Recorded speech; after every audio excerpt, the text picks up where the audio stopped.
The tear in the sky didn't roar. It didn't crack like thunder or scream like tearing metal the way Route 2's oldest residents would later swear it had. It simply opened, a seam of violet-white light unzipping itself across the afternoon sky above the tree line, silent, except for a low hum that made every Pidgey in a 3-mile radius take to the air at once. Youngster Joey was the first human being in the Kanto region to see it.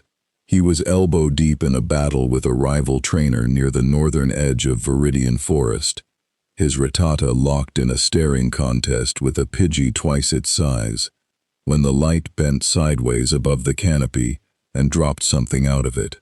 The something landed in a small crater of packed dirt 40 feet away, hard enough to send a spray of gravel rattling off nearby tree trunks. Both trainers' Pokémon startled. Joey's Rattata bolted into the underbrush without so much as a goodbye. "What was that?" Joey said, not really a question, more a statement made out of sheer disbelief. The light in the sky sealed itself shut behind whatever had fallen through it, folding closed like a curtain being drawn, leaving nothing behind but a faint smell like ozone and a battered patch of scorched grass. The crater's occupant sat up, slowly, and brushed a chunk of dirt off his shoulder. He was bald. He wore a yellow jumpsuit that had clearly seen better decades, a white cape that had definitely seen better decades, and an expression that suggested he had just been mildly inconvenienced, rather than dropped out of a hole in reality. "Ow," Saitama said, in the flattest possible tone a man could use the word ow. He looked around at the trees, the dirt, the 2 frozen kids standing at the tree line. "Where's this?" Nobody answered. Nobody could. He stood, dusted off his gloves, and glanced up at the spot in the sky where the light had been, already closed and gone like it had never happened. He frowned, not with fear, not with wonder, just with the low-grade irritation of a man whose Tuesday had just gotten complicated. "Great," he muttered. "Another one of these." Word of the crater spread through Viridian City before Joey even made it back through the forest gate. By the time Officer Jenny arrived at the scene on her motorcycle, sirens silent but lights flashing out of habit, there was nothing left to see but a scorched 10-foot circle of flattened grass and a set of footprints leading south, toward the city. "Description," she said into her radio, scanning the tree line with the practiced calm of someone who had dealt with enough Team Rocket nonsense to no longer startle easily. "Bald male, adult, yellow jumpsuit, white cape. Last seen walking toward Viridian City on foot. No Pokémon accompanying him. No visible weapon." There was a pause on the other end. "Copy that," the dispatcher said. "You want backup?" Jenny looked at the crater one more time. Really looked at it, at the way the dirt had been pressed flat in a perfect circle, like something had simply arrived rather than crashed.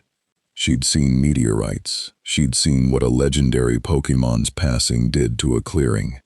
This didn't look like either. "Not yet," she said. "Let's see what he does first." What he did first was find a vending machine.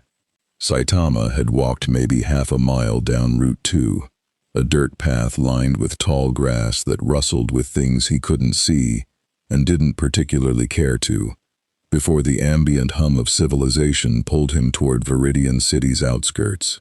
He was hungry. He was always hungry after portal travel, though always here meant the 2 other times this has happened to him, which was enough of a pattern for his stomach to have opinions about it. Viridian City unfolded in front of him like something out of a low-budget theme park. Squat buildings with red-tiled roofs. A Pokémon Center glowing with a soft neon-pink cross above its automatic doors. Trainers in shorts and backpacks wandering between shops with strange, colorful creatures trotting at their heels. A Pidgey landed on a lamppost and cocked its head at him. He cocked his head back. "Huh," he said. "Talking cats, flying rats, neat." He found a vending machine outside a Pokémart, squinted at the buttons, which displayed cartoonish images of soda cans instead of any currency he recognized, and gave the glass a light. testing tap with one knuckle. The entire machine buckled inward with a groan of tortured metal, several cans of fresh water and soda pop bursting free and rolling across the pavement. A woman walking past screamed and dropped her grocery bag. A Growlithe sitting outside the Pokémart barked twice, hackles raised, before backing away entirely. Saitama picked up a can, turned it over in his hand, frowned at the lack of a pull tab he recognized, and simply crushed the top open with 2 fingers. "Cheap machine," he said, taking a sip. "Not bad, though." It took Team Rocket exactly 40 minutes to hear about the man who punched a vending machine into scrap metal without seeming to notice he'd done it. In a city with a gym, a Pokémon Center, and a professor's lab all within walking distance, gossip traveled fast. And gossip about free money scattered across a sidewalk traveled faster. "You're telling me," Jessie said, crouched behind a dumpster 2 blocks away with James and Meowth, all 3 peering around the corner at the bald man now sitting on a bench finishing his 4th crushed soda can, that this guy just casually demolished city property, in public, and nobody's arrested him. "Officer Jenny's probably scared of him," James offered. "Or," Meowth said, tail twitching, "he's exactly the kind of mark we've been looking for. No Pokémon on him, no backpack, no badge. Guy's just walking around like he owns the place." Jessie's eyes narrowed with the particular gleam of someone who had just spotted an easy score. A man that strong, walking around with nothing to protect him. That's either the dumbest trainer in Kanto, or someone who doesn't know what a Pokeball even is. "Either way," James said, grinning, "sounds like an opportunity." They didn't bother with subtlety. Subtlety had never really been the trio's strong suit. Jessie strode out from behind the dumpster with her Team Rocket uniform snapping crisp in the afternoon breeze, James and Meowth flanking her, and struck the pose they'd struck approximately 4,000 times before, in front of trainers who usually had the decency to look nervous. "Prepare for trouble, and make it double. Wait, we don't gotta do the whole thing for a guy with no Pokémon, right?" Meowth muttered, breaking character. "Just take his stuff." Jessie shot him a look that could curdle milk. "We have a brand, Meowth." Saitama looked up from his soda can at the 3 of them, mildly annoyed at the interruption, his expression suggesting he'd rather they'd let him finish his drink first. "You guys want something?" "Everything you're carrying," Jessie said, snapping her fingers. Arbok's Pokeball flew from her belt and burst open in a flash of red light, the massive Cobra Pokémon rearing up with a hiss that rattled shop windows down the block. James released wheezing beside it, twin faces grinning with toxic menace, a faint green haze already curling off its body. Saitama looked at the 2 Pokémon, looked at the 3 humans, looked back down at his empty soda can, visibly disappointed there wasn't more of it. "I don't have anything," he said. "Just this can. You can have the can." "We're not here for the can, Baldy," Jessie snapped. "Arbok, poison sting." Arbok lunged, jaw wide, a spray of needle-thin poisoned barbs launching from its mouth in a tight cone, aimed straight at Saitama's exposed face and chest. Every barb struck him, dozens of them, at point-blank range, each one designed to punch through hide tough enough to shrug off a knife. They bounced off his skin like they'd hit a stone wall and clattered harmlessly to the pavement. For a second, nobody moved. Jessie's mouth was still half open around her next command. James's grin had frozen in place. Meowth's tail had gone completely stiff. Saitama looked down at his own chest, brushed off a barb that had gotten stuck in the fabric of his jumpsuit, and looked back up at them with an expression of profound, weary confusion. Was that supposed to do something? Jessie recovered first, mostly out of sheer stubborn professional pride. "Lucky, Wheezing sludge bomb, now." Wheezing's twin faces puckered, and a glob of thick purple sludge the size of a boulder launched forward, trailing acidic fumes that scorched a line into the pavement it passed over. Saitama didn't move. The sludge bomb hit him square in the chest with a wet, heavy thwack, and simply slid off, leaving nothing behind but a faint stain on his jumpsuit and a smell he wrinkled his nose at. Okay, that one kind of smelled bad, he admitted, but it didn't hurt.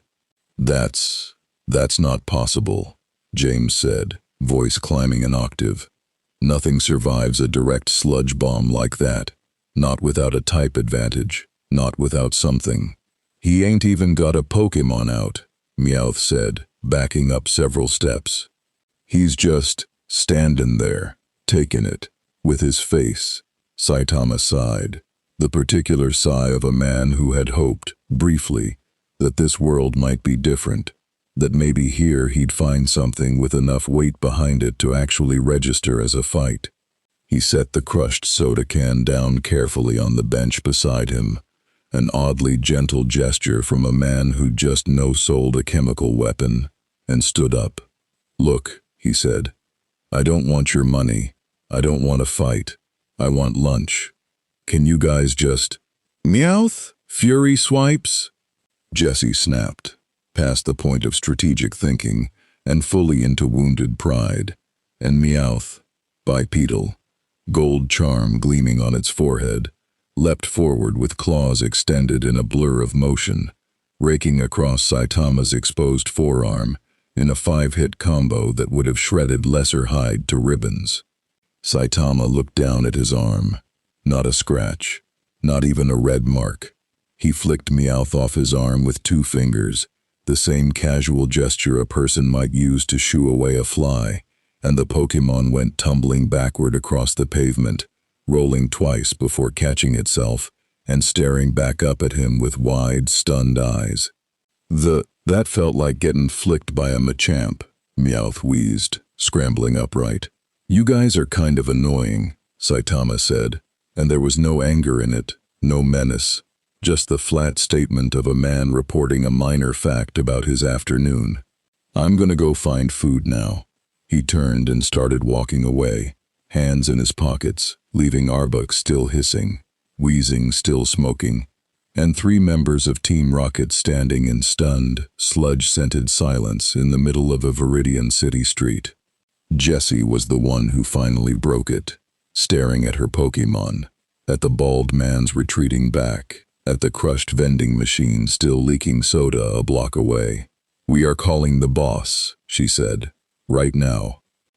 Officer Jenny arrived at the scene 11 minutes later to find a scorched patch of sidewalk, a dented vending machine, an unclaimed poison sting barb collection scattered across the pavement, and 3 Team Rocket members sitting on the curb, looking like they'd seen the inside of a legendary Pokémon's mouth and lived to regret it.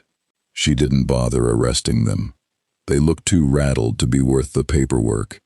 And besides, her radio was already buzzing with a second report. A bald man in a yellow jumpsuit, spotted heading toward the Pokémon Center, described by at least 4 separate witnesses, using variations of the phrase, "He just walked through it." She keyed her radio. "This is Jenny. I need Professor Oak's line. Tell him Viridian's got something he needs to see, and tell him to bring a camera." By nightfall, a shaky 20-second video, filmed by Joey on his Pokégear, the resolution grainy, the framing terrible, had been uploaded to a regional trainer forum with the caption "Guy no-sold Team Rocket's whole team, and didn't even use a Pokémon?"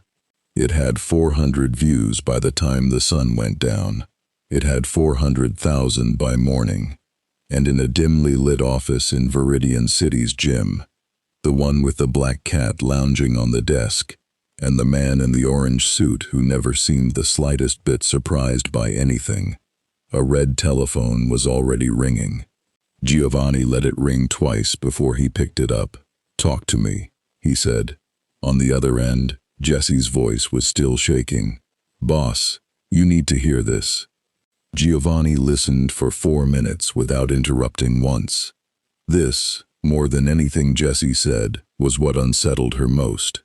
The boss always interrupted, always cut in with a correction or a demand for clarity the moment a report wandered. Tonight he let her talk until she ran out of words, and when she finally stopped, the silence on the line stretched long enough that she checked the connection hadn't dropped.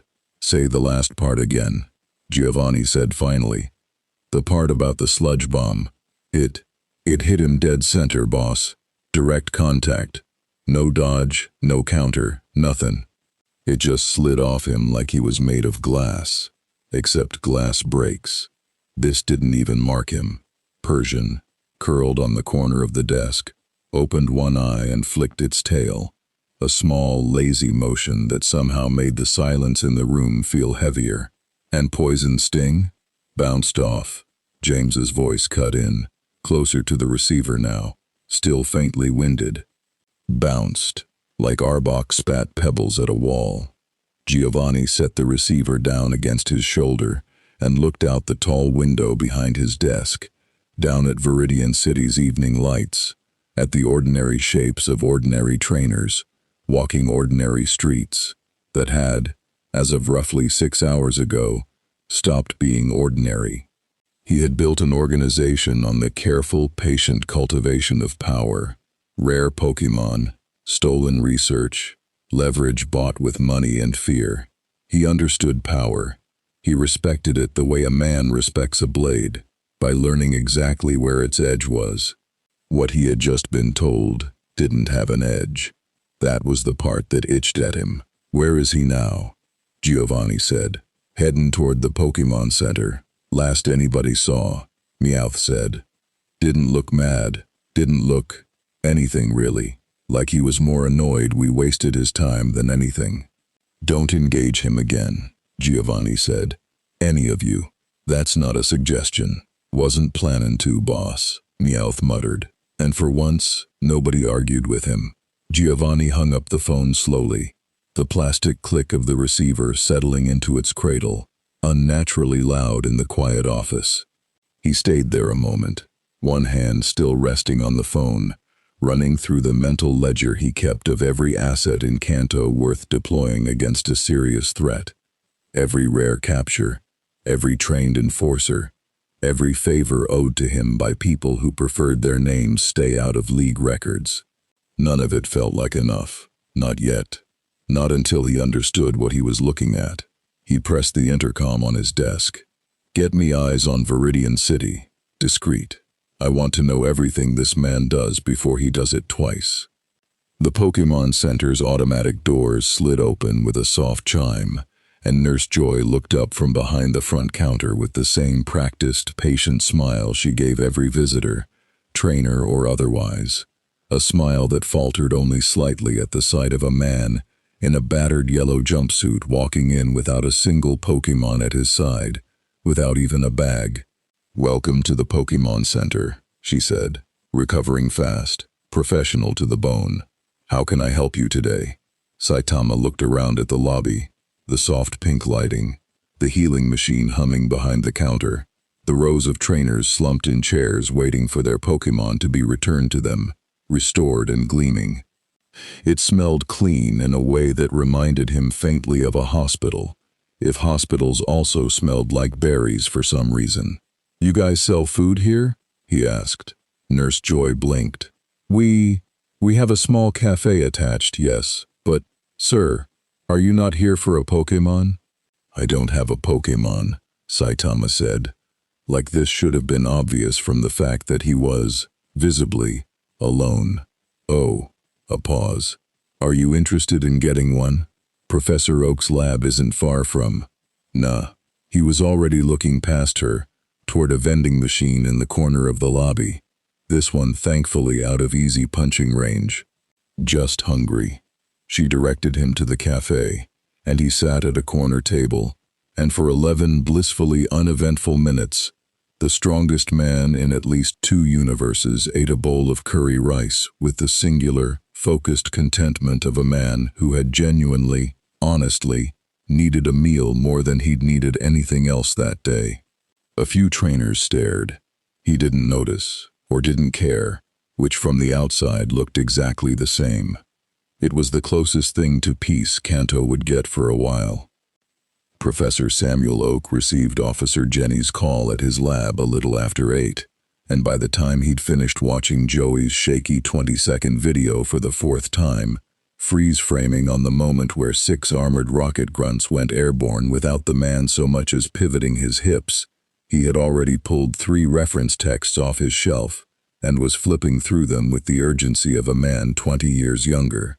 "There's no entry for this," he muttered, more to himself than to the 2 research assistants hovering nervously in his doorway.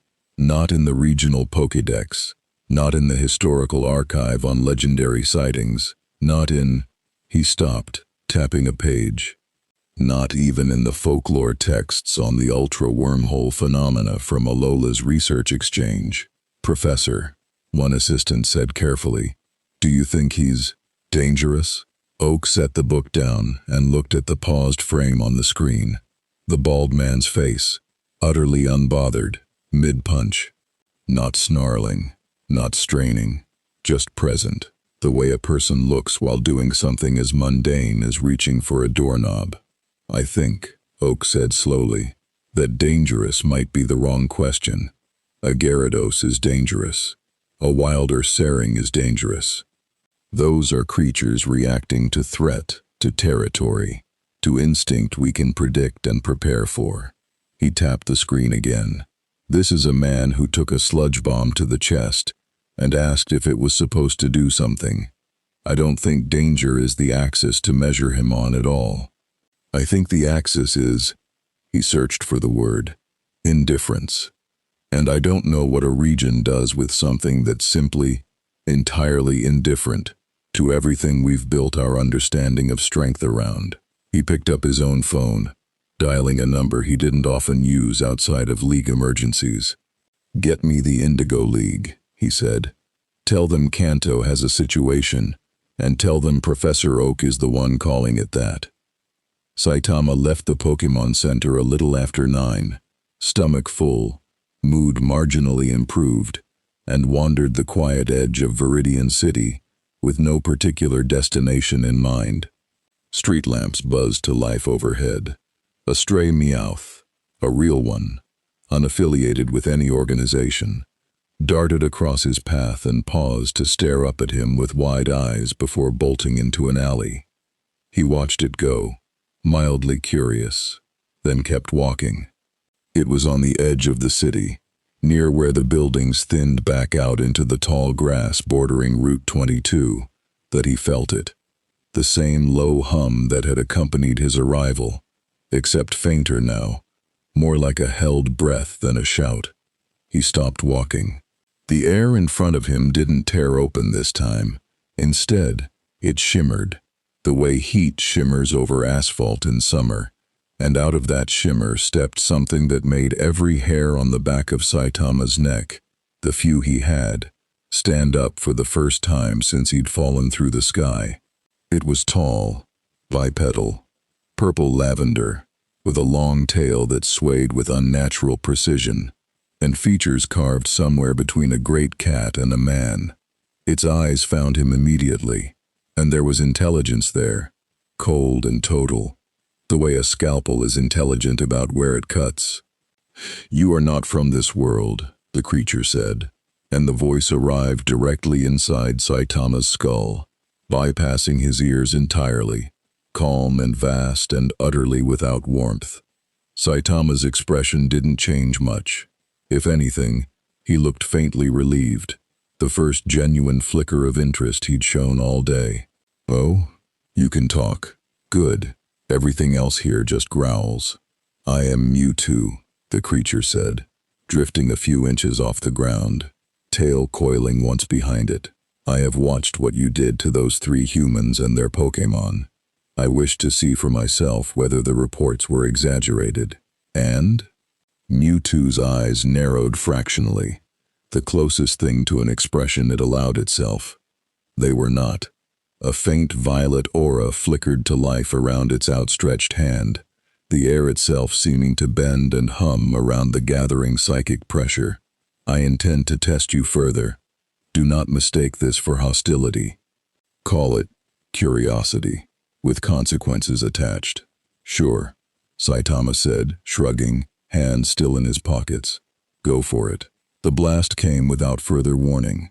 A lance of raw psychic force, invisible but for the way it warped the air around it, powerful enough to have hollowed a crater into solid granite.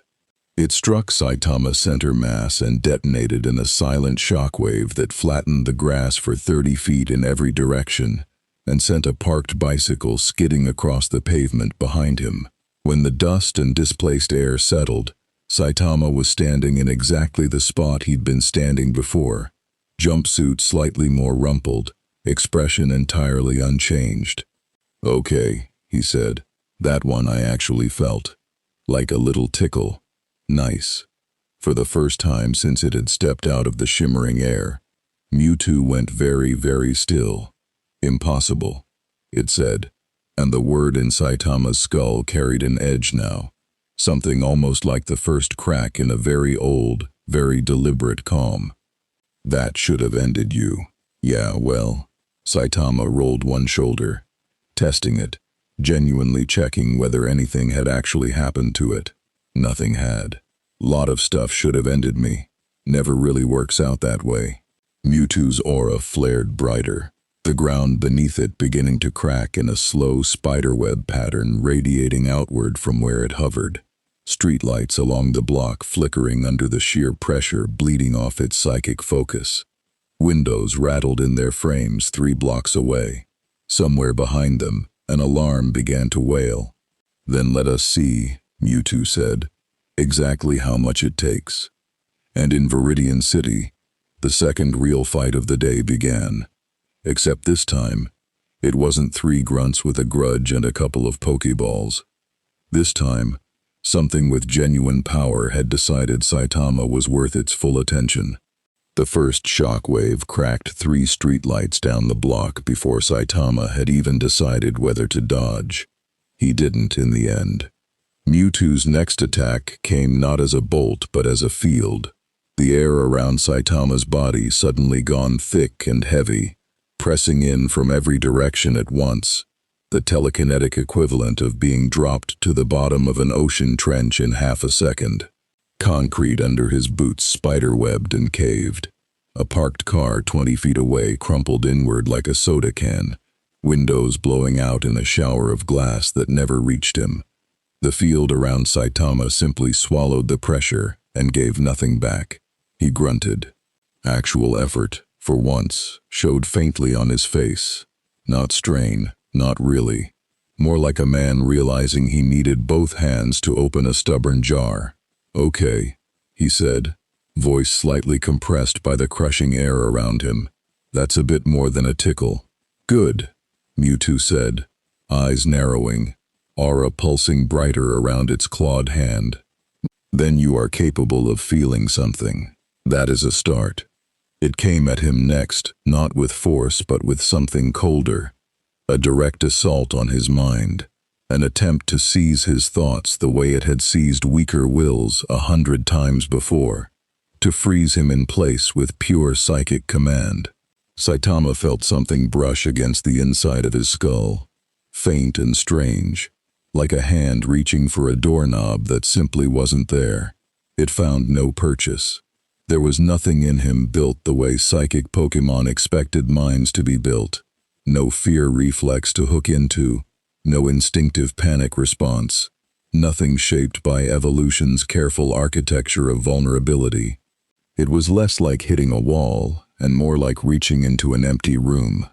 Mewtwo's eyes widened, just slightly. You should be frozen. Your mind should be, nothing's happening, Saitama said, apologetic, almost. Sorry. That seemed to be the moment Mewtwo stopped treating this as a test. The Pokémon rose higher into the air, tail lashing, and the sky above Viridian City's outskirts began to bruise purple at the edges, storm clouds gathering unnaturally fast, drawn in by the sheer density of psychic energy, now radiating outward in visible ripples. Street lamps burst one after another down the block. Somewhere behind them, sirens were converging. Officer Jenny's, and others besides, drawn by an anomaly readable from 3 towns over. Mewtwo raised both hands, and the crushing field around Saitama collapsed inward all at once. A full-body compression, meant to end most fights in a single motion, meant to crumple bone and boil blood in the space of a heartbeat. Saitama's jumpsuit rippled. His hair, what little of it there was, didn't move.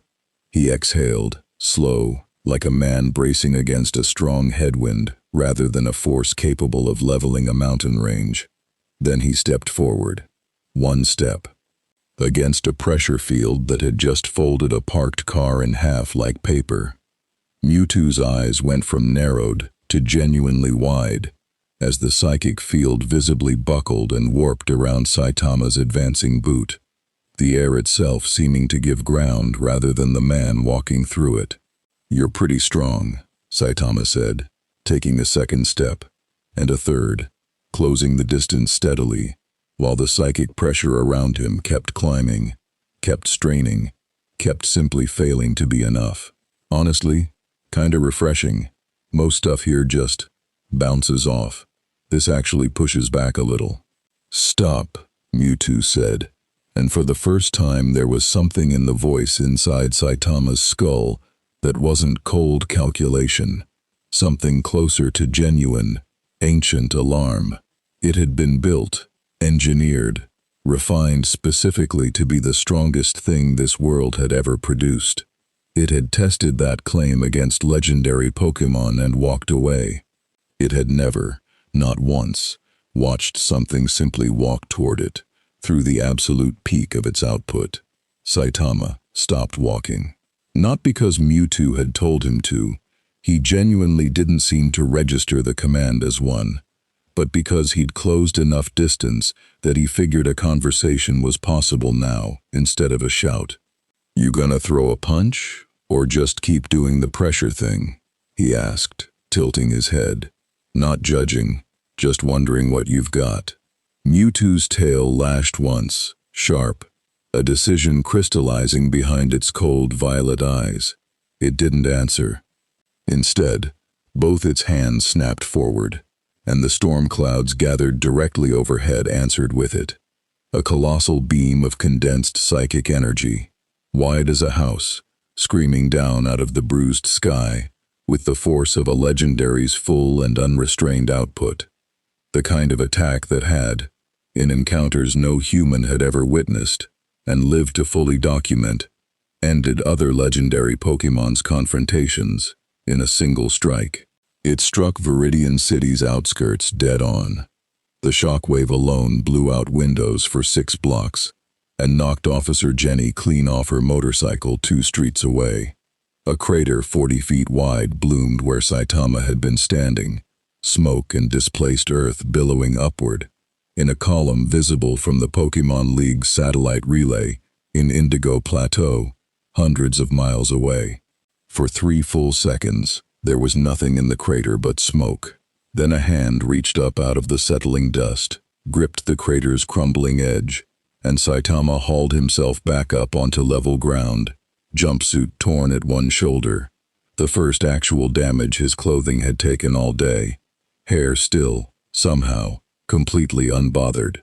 "Okay," he said, brushing dirt off his cape with visible, genuine enthusiasm now, something in his flat expression finally sparking into something closer to interest.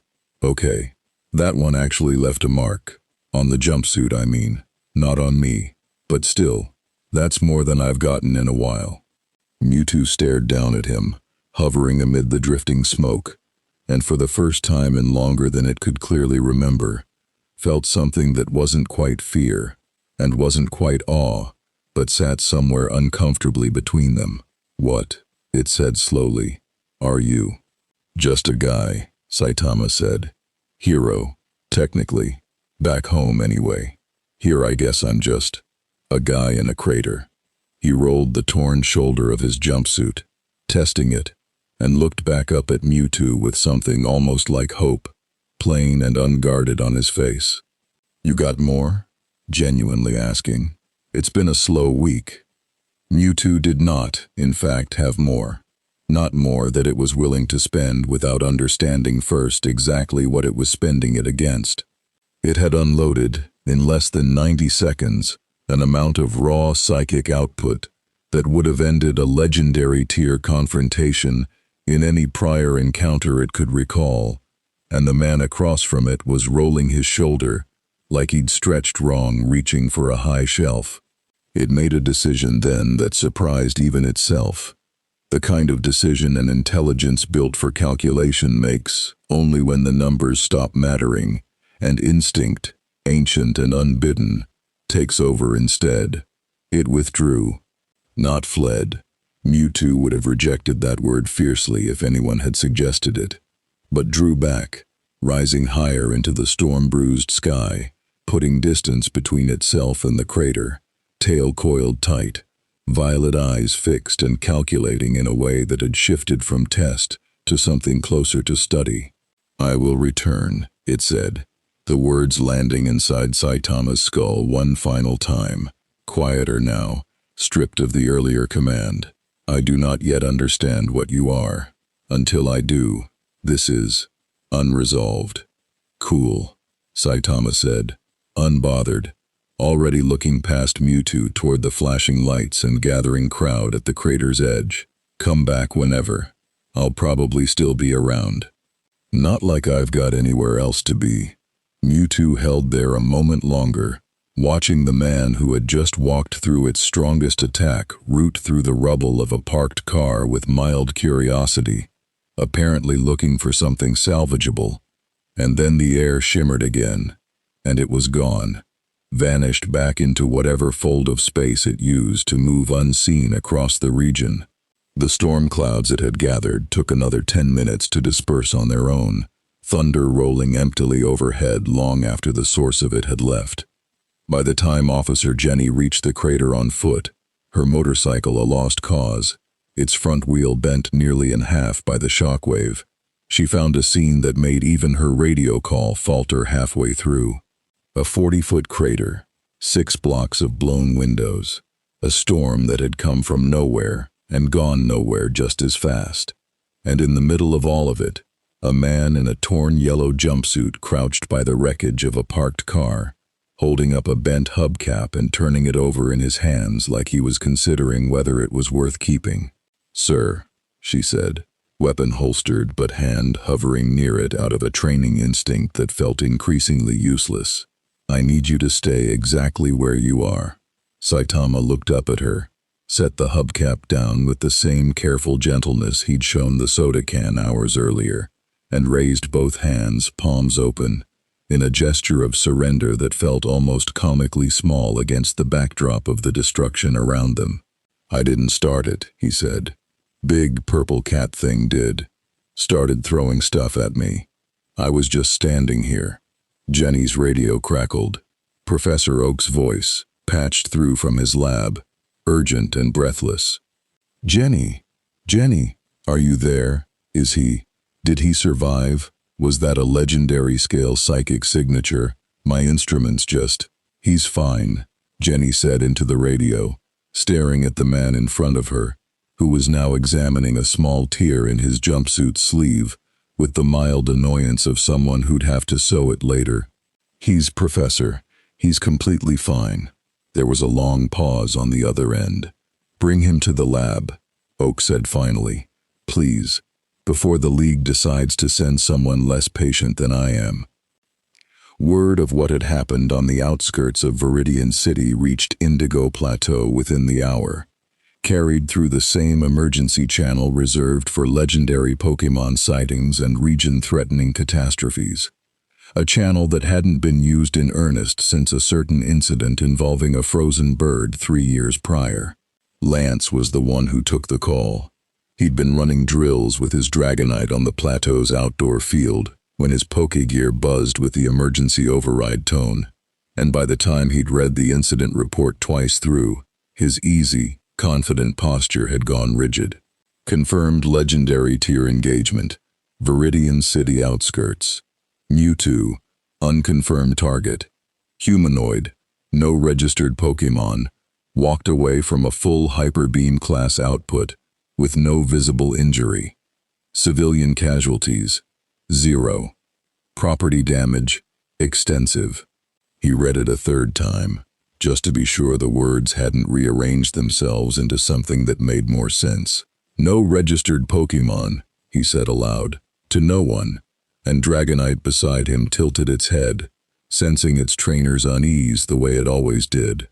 Walked away from Mewtwo. He was already moving toward the plateau's communication center, Dragonite falling into step behind him, wings half flared with the readiness of a Pokémon that could tell, even without the words, that something in the world had just tilted several degrees off its axis. "Get me the Elite Four," Lance said to the operator on duty, voice level but urgent underneath. "All 4. And get Professor Oak on a secure line. I want to know everything about the man in Viridian before the League decides what to do about him. Because I guarantee you, whatever he is, he's not something we can afford to get wrong on the first try." Behind him, through the plateau's tall windows, the last of the storm clouds Mewtwo had summoned were finally breaking apart over the distant silhouette of Viridian City. And underneath them, unbothered, still hungry despite the curry rice, the strongest man in at least 2 universes was letting a bewildered police officer walk him toward a laboratory, wondering, mostly, whether Kanto had anything better to eat than vending machine soda. Professor Oak's lab smelled like old paper, dry erase markers, and the faint ozone tang that still clung to Saitama's jumpsuit from his afternoon encounter. He sat on a lab stool built for someone considerably smaller than him, knees nearly at his chest, holding a mug of tea Oak's assistant had pressed into his hands 20 minutes ago and had since gone cold, forgotten, while Oak paced a slow circuit around him with a handheld scanner that beeped occasionally and told him, as far as Oak could tell, absolutely nothing useful. "No aura signature," Oak muttered, more to his clipboard than to anyone in the room. "No detectable type alignment. No." He tapped the scanner twice, frowning at it like it had personally disappointed him. "No biological markers consistent with anything in the regional or national Pokédex database. You're not reading as a Pokémon. You're not reading as anything, really. Just as a man." "I am just a man," Saitama said, not for the first time that evening. "Yes, well." Oak set the scanner down, finally, and pulled a stool of his own up across from him, sitting with the careful deliberateness of a man twice Saitama's apparent seriousness. A man who took a full output attack from arguably the most powerful Pokémon on this continent, and, if Officer Jenny's account is accurate, complained more about his jumpsuit than the attack itself. "It's a good jumpsuit," Saitama said. "Took me a while to find the right yellow." Oak's assistant, hovering near the doorway with a tablet clutched to her chest, made a small, strangled sound that might have been a laugh she was too polite to fully commit to. "Let's start simpler," Oak said, folding his hands. "Where are you from?" "Earth," Saitama said. "Different one, I guess, since none of you have heard of it, and everything here talks and glows and shoots lasers out of its mouth." He gestured vaguely at the window, where a Pidgey was currently perched on the sill, watching the conversation with what looked like genuine, beady-eyed interest. "There's a city.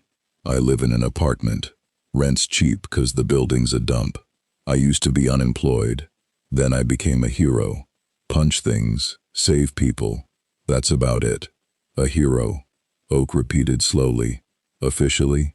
Sanctioned by some governing body? Hero Association, yeah. I've got a rank and everything. Not a great one, actually, considering." A flicker of something crossed his face. Not quite bitterness, more like old, worn-down frustration. The kind that had stopped stinging and just sort of sat there. "Doesn't matter how strong you are if nobody's watching when you do it." Oak leaned forward slightly at that. Some instinct in him, the same instinct that had spent 40 years cataloging not just what Pokémon could do but why they chose to do it. Recognizing something worth following. "That sounds like it bothers you." "Not really." Saitama shrugged, the gesture a little too quick, a little too practiced. It's just how it is. I didn't get into this for the credit. Then why did you? The question sat in the room a moment.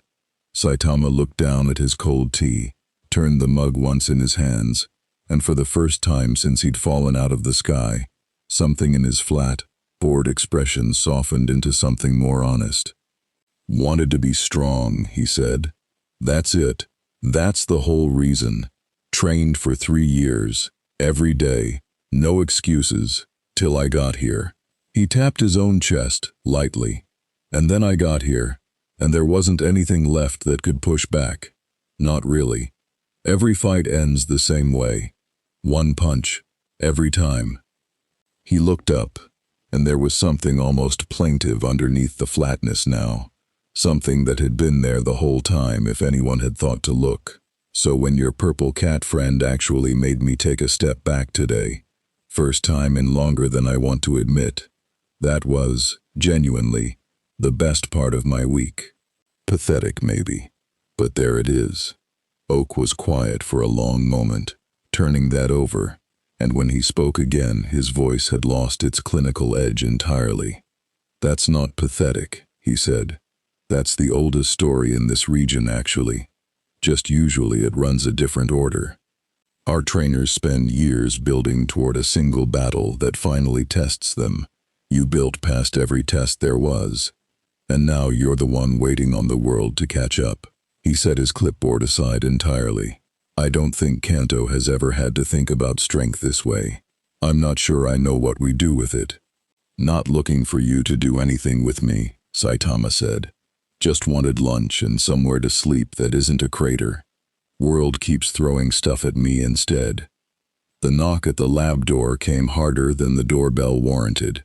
3 sharp raps followed immediately by the door swinging open before anyone had answered it.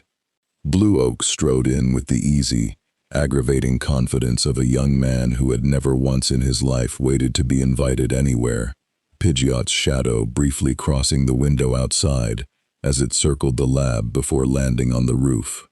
Gramps, I got your message, and also everyone in Pallet Town's been blowing up my Pokegear about a crater the size of a... He stopped mid-sentence, spotting Saitama on the stool, and gave him the frank, appraising once-over of someone who measured every stranger by how good a battle they'd make. This the guy? Blue, Oak said, with the particular weariness of a grandfather who loved his grandson dearly and also found him exhausting roughly 40% of the time. This is not the moment for. I heard you tanked a hit from Mewtwo, Blue said, ignoring him entirely, already circling Saitama with open curiosity. Like, full output. Lorelei's ice types couldn't do that. Lance's Dragonite couldn't do that. He stopped in front of him, grinning the reckless grin of a champion who had gotten very used to being the strongest thing in most rooms he walked into, and had just been handed genuinely exciting news that he wasn't anymore. You got a team? 'Cause I will absolutely battle you right now. No gym rules, no formalities, just... I don't have a team, Saitama said. Told your grandpa already, just me. Blue blinked, the grin faltering slightly, recalibrating. You battled Mewtwo barehanded? I mostly just stood there, Saitama admitted. It did most of the work. That's... Blue looked at his grandfather, then back at Saitama, and something in his competitive, restless energy shifted into a sharper focus. The kind he usually reserved for opponents he'd underestimated exactly once before learning better. Okay, that's actually insane. I've been champion 2 years and I've never even gotten Mewtwo to engage me directly, let alone throw its whole arsenal. It doesn't fight things it doesn't think are worth the risk of losing to. Oak's eyebrows lifted slightly at that, some new calculation visibly assembling itself behind his eyes. That's a fair point. Mewtwo doesn't test things carelessly. If it engaged him at that level unprompted, then it was scared, Blue said, flat, blunt, the way only a 20-year-old with a league title could be blunt about something that unsettling. Or it wanted to know if it should be. The lab went quiet at that. Even the Pidgey on the windowsill seemed to be listening. "Either way," Blue said, recovering his grin, though it came back a little more careful than before. "League's gonna want eyes on this personally. I'll make the call. And when this settles down," he pointed at Saitama, grin sharpening back into something genuinely eager, "I still want that battle. Team or no team. I've got 6 Pokémon and about 40 badges worth of nothing left to prove around here. And you just handed me the first genuinely interesting problem I've had all year." "Sure," Saitama said, unbothered, already eyeing the lab's break room through a half-open door, with the specific, singular hope of a man wondering if there were snacks in there. "Whatever. You guys got vending machines that don't fall apart if I look at them wrong." Giovanni's report came in from 3 separate sources within the hour. Jessie's team, a paid informant working the police scanners, and a rocket operative embedded, loosely, on Professor Oak's cleaning staff. And all 3 told the same impossible story, with only minor variations in how loudly each retelling emphasized the crater's size. He stood at his office window for a long while after the 3rd report finished, Persian silent and still beside him, watching the last emergency lights flicker out over the distant Viridian skyline. An engineer walked into unpredictability with respect, not certainty. Giovanni had built Team Rocket the same way he'd built every successful venture in his life. Not on brute force alone, but on knowing precisely where a thing's limits sat before he moved against it. Rare Pokémon had limits. Legendary Pokémon, difficult as they were, had limits documented across 100 years of careful, hard-won research. This man had no documented limits. Mewtwo, the single most dangerous asset Giovanni had ever personally overseen the creation of, an engineered weapon designed explicitly to have no equal, had thrown everything it had, and the man had asked if there was more. That wasn't a threat assessment problem.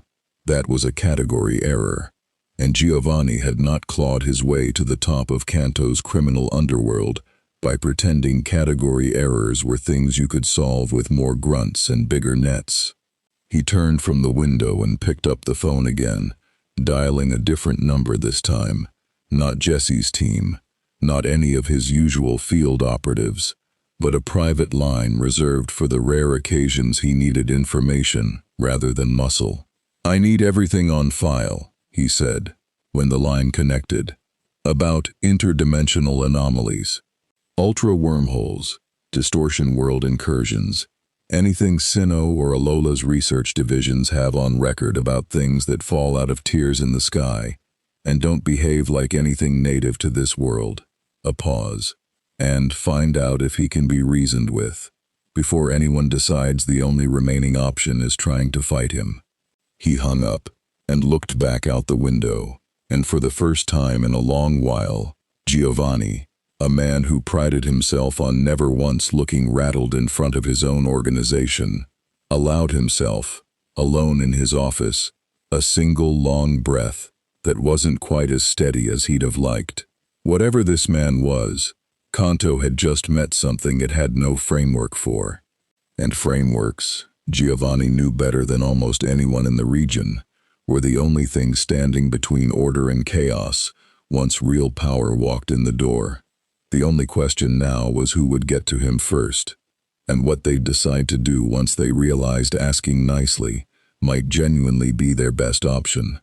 Sabrina saw it before anyone told her. She'd been sitting in the meditation room of Saffron Gym since before dawn, the way she did most mornings, letting her mind drift loose across the psychic undercurrents that ran beneath Kanto like groundwater. Faint impressions of distant thought, the ambient hum of Pokémon minds going about their unremarkable days. She had learned, over years of solitary discipline, to filter most of it out as background noise. What had happened in Viridian City the evening before was not background noise. It had rippled through that undercurrent like a stone dropped into still water, and even now, hours later, she could still feel the aftershock of it. A presence that simply didn't fit anywhere in the psychic architecture she'd spent her whole life learning to read. She opened her eyes. Alakazam, seated across from her in its own quiet meditation, opened its eyes at the exact same moment, spoons trembling faintly in its hands. "You felt it too," Sabrina said, not aloud. She rarely spoke aloud when it wasn't necessary, and Alakazam had long since stopped needing her to. Mewtwo's engagement. Alakazam's psychic voice in her mind was as flat and precise as her own. Full output, and something that did not yield to it. Sabrina rose from her cushion, already reaching for her coat. In Saffron City, where the gym's reputation rested almost entirely on the promise that nothing got past its leader's sight unnoticed, that kind of ripple wasn't something she could afford to simply feel and set aside. "I want to see him," she said, aloud this time to the empty room, to Alakazam, to no one in particular, before the League turns this into a committee decision and buries the only useful window we'll get. She found him 2 hours later, sitting cross-legged on the floor of Professor Oak's lab break room, 3 empty bowls of instant ramen stacked beside him, watching a small television bolted to the wall with the mild, unfocused attention of a man who had run out of urgent things to do and settled for whatever was on. He looked up when she entered. Most people, meeting Sabrina for the first time, felt something crawl faintly across the back of their mind, an instinctive unease at being looked at by someone whose gaze seemed to search past the surface of things. Saitama just looked mildly curious. "You're not another Team Rocket thing, right?" he asked. "'Cause I already did that today." "No," Sabrina said. She sat down across from him without being invited, folding her hands in her lap, posture perfectly composed. "I'm a gym leader, Saffron City. I specialize in psychic-type Pokémon." A pause, her pale eyes fixed on him with an intensity that made the lab assistants nearby find sudden reasons to be elsewhere. "I felt what happened with Mewtwo before anyone told me about it. I'd like to understand how." "Dunno," Saitama said honestly. "I just stood there and it hit me a bunch. Guess that made waves or whatever." "May I try something?" Sabrina said. "Reading your mind. Not deeply, just a surface impression. I want to know if it's even possible before I decide whether it's wise." Saitama shrugged. "Go for it. Everyone else has tried something today." Sabrina closed her eyes and reached. What she found, or rather, what she failed to find, was unlike anything 11 years of disciplined psychic training had prepared her for. A mind wasn't supposed to feel like this. Every mind she had ever touched, human or Pokémon, carried texture, layered fears, half-formed anxieties, the constant low static of self-preservation instinct running underneath conscious thought like a heartbeat. That texture was the handle psychic power gripped to do anything at all, to calm, to compel, to read. Saitama's mind had almost none of it, not blank exactly. There were thoughts there, present and clear, ordinary human thoughts about instant ramen and sore feet and a vague, distant homesickness for a dingy apartment in a city that didn't exist in this world. But underneath it, where the instinctive architecture of fear and self-preservation should have been humming away, there was just quiet, vast, settled quiet, like a lake with no current. She opened her eyes, and for the first time in longer than she could remember, Sabrina looked genuinely unsettled. "You don't have a fear response," she said slowly, not suppressed, not disciplined away like a monk might train it down. Just absent, structurally absent. There's nothing there for a psychic effect to anchor to. "Yeah," Saitama said, unbothered, reaching for a 4th ramen cup. "Kinda stopped being scared of stuff a while back. After enough fights where nothing worked on me, it just went away, I guess. Didn't really notice it happening." "That's not something that just happens to a person," Sabrina said, quieter now. That's the foundation psychic-type Pokémon build every technique on. Fear response is the door. If there's no door, then nothing gets in, Saitama finished for her, without much interest in his own observation. Yeah, Mewtwo figured that out too, I think. Looked pretty annoyed about it. Sabrina sat with that for a long moment, Alakazam's presence a quiet, watchful weight at the edge of her awareness, even from across the region. She had spent her entire life mastering a kind of power, built on the assumption that every mind, no matter how disciplined, had a door somewhere. She had never once considered what it meant to meet one that didn't. "I don't think you're dangerous," she said finally, and it sounded less like reassurance and more like she was working out the shape of a genuine, difficult truth in real time. Dangerous implies intent, or instinct, or hunger for something. You don't have any of that pointed at us. But I think you're the first thing this region has ever encountered that our entire framework of power simply doesn't apply to. And I don't know yet whether that makes you the safest thing that's ever fallen out of the sky, or the single most destabilizing. Saitama considered this over a mouthful of ramen. Can it be both? Sabrina almost allowed herself something that might have become a smile. I suppose it can.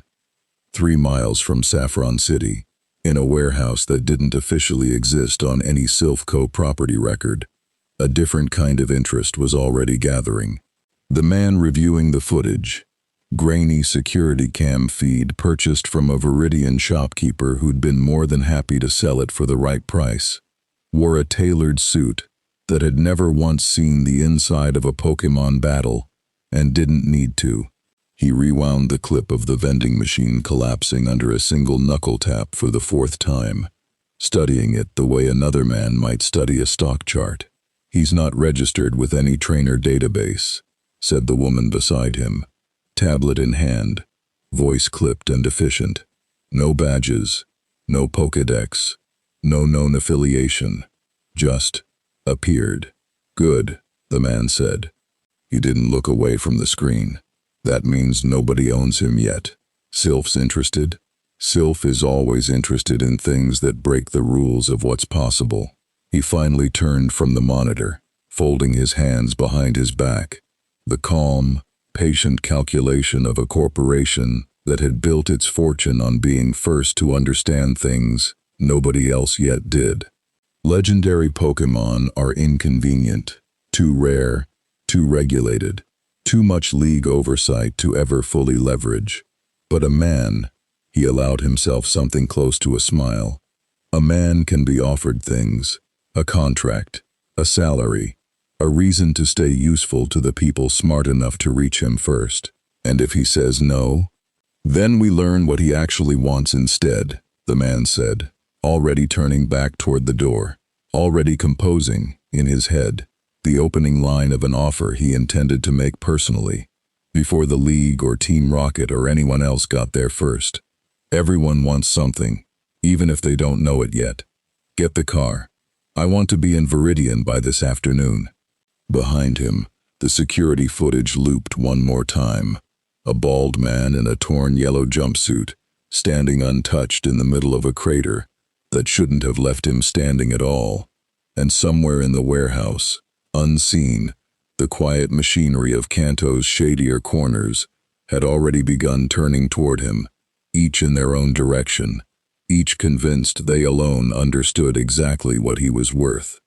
The man from Silph Co introduced himself as Mr. Fuji Witten, a name Saitama forgot approximately 4 seconds after hearing it, and he found his target exactly where the last 3 people looking for him had found him, sitting in Professor Oak's break room, working his way through a stack of instant ramen that the lab's grant budget was not going to survive much longer.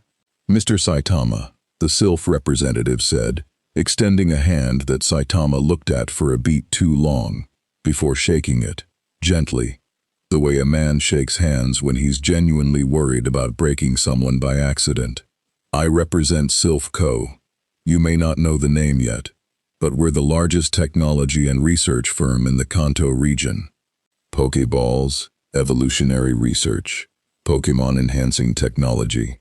If it's cutting edge in this region, there's a fair chance we built it. Cool, Saitama said, slurping noodles. You got any that make good ramen? Fujiwitten's composed smile flickered for exactly a quarter second before resetting. I'm here with an offer.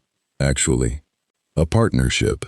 Silph Co would like to formally retain your services.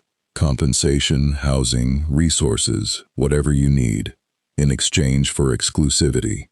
Field demonstrations, research cooperation, perhaps the occasional favor for clients who require a level of reassurance that conventional Pokémon battling can't provide. Saitama set his chopsticks down. So you want me to fight stuff for money? I want to offer you a life considerably more comfortable than sleeping in a lab break room and eating instant noodles off a grant budget, Fujiwitten said smoothly. A salary with more zeros than you've likely seen in your life. Housing wherever in the region you'd like. And in return, Silph gets a resource no one else in Kanto can claim to have under contract. There was a pause. Saitama looked at him for a long moment. Not the flat, bored look he gave most things, but something a little sharper, a little more considering. You know what I actually want? He said finally. Tell me. I'm confident we can provide it. A fight that doesn't end in one punch. Saitama picked his chopsticks back up. That's it. That's the whole thing. Money's not really. I mean, I get it's useful here too, probably. But back home, I never really needed much of it. Rent was cheap. I don't want a mansion. I want somebody, or something, to actually push back for more than 90 seconds before it's over. He shrugged. Can Silph Co sell me that? Fujiwitten's confident smile held, but something behind his eyes recalculated, quickly, the way a good negotiator recalculates when the leverage he walked in with turns out to be worth nothing at all.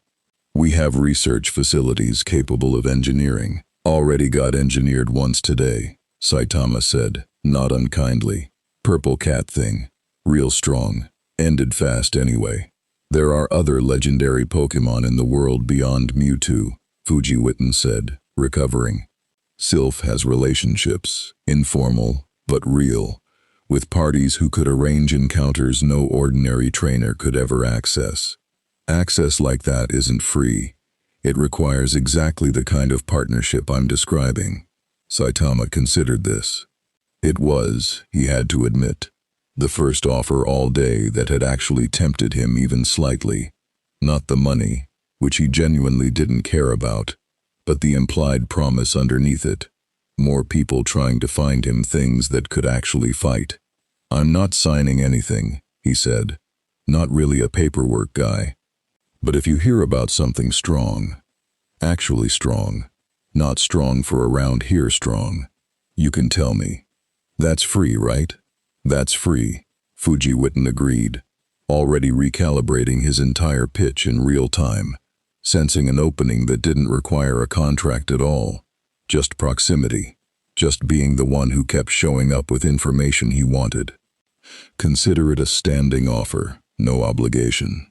He produced a card from his jacket, sleek, embossed, a Silph Co logo catching the light, and set it on the table beside the ramen cups. When you're ready to talk terms properly, or when you simply want somewhere quieter to stay than a lab, call that number. He left with considerably less than he'd arrived hoping for, and Professor Oak, who had been listening from the doorway the entire time with the particular stillness of a man cataloging every word for later, waited until the door had fully shut before speaking. You should be careful with that one, Oak said. Silph does good research. It also has a habit of finding the exact price of things it wants and paying it, regardless of who ends up owning what afterward. He didn't have anything I wanted, Saitama said, unbothered. Just information, maybe. That's fine. Cheap for him, cheap for me. Oak studied him a moment longer, turning something over. You said, back in Viridian, you said you became a hero because you wanted to be strong. That's still true. But I noticed you didn't take his money, and you didn't take Blue's challenge either. Not really. You deflected it. You're not actually chasing strength for its own sake anymore, are you? You're chasing something to push back. Saitama didn't answer right away. He picked up the Silph card, turned it over once, and set it back down. Same thing, pretty much, he said. But it came out a little quieter than his usual flat certainty, and Professor Oak, who had spent 40 years learning to read the things Pokémon didn't say out loud, decided not to press it further. Not yet. Giovanni's private line rang at 11 that morning, and unlike most calls that reached that number, this one wasn't a field report. It was the kind of call that came through encrypted, routed through 3 dead-end numbers before it ever touched his desk, from a source he'd cultivated over a decade of careful, expensive patience.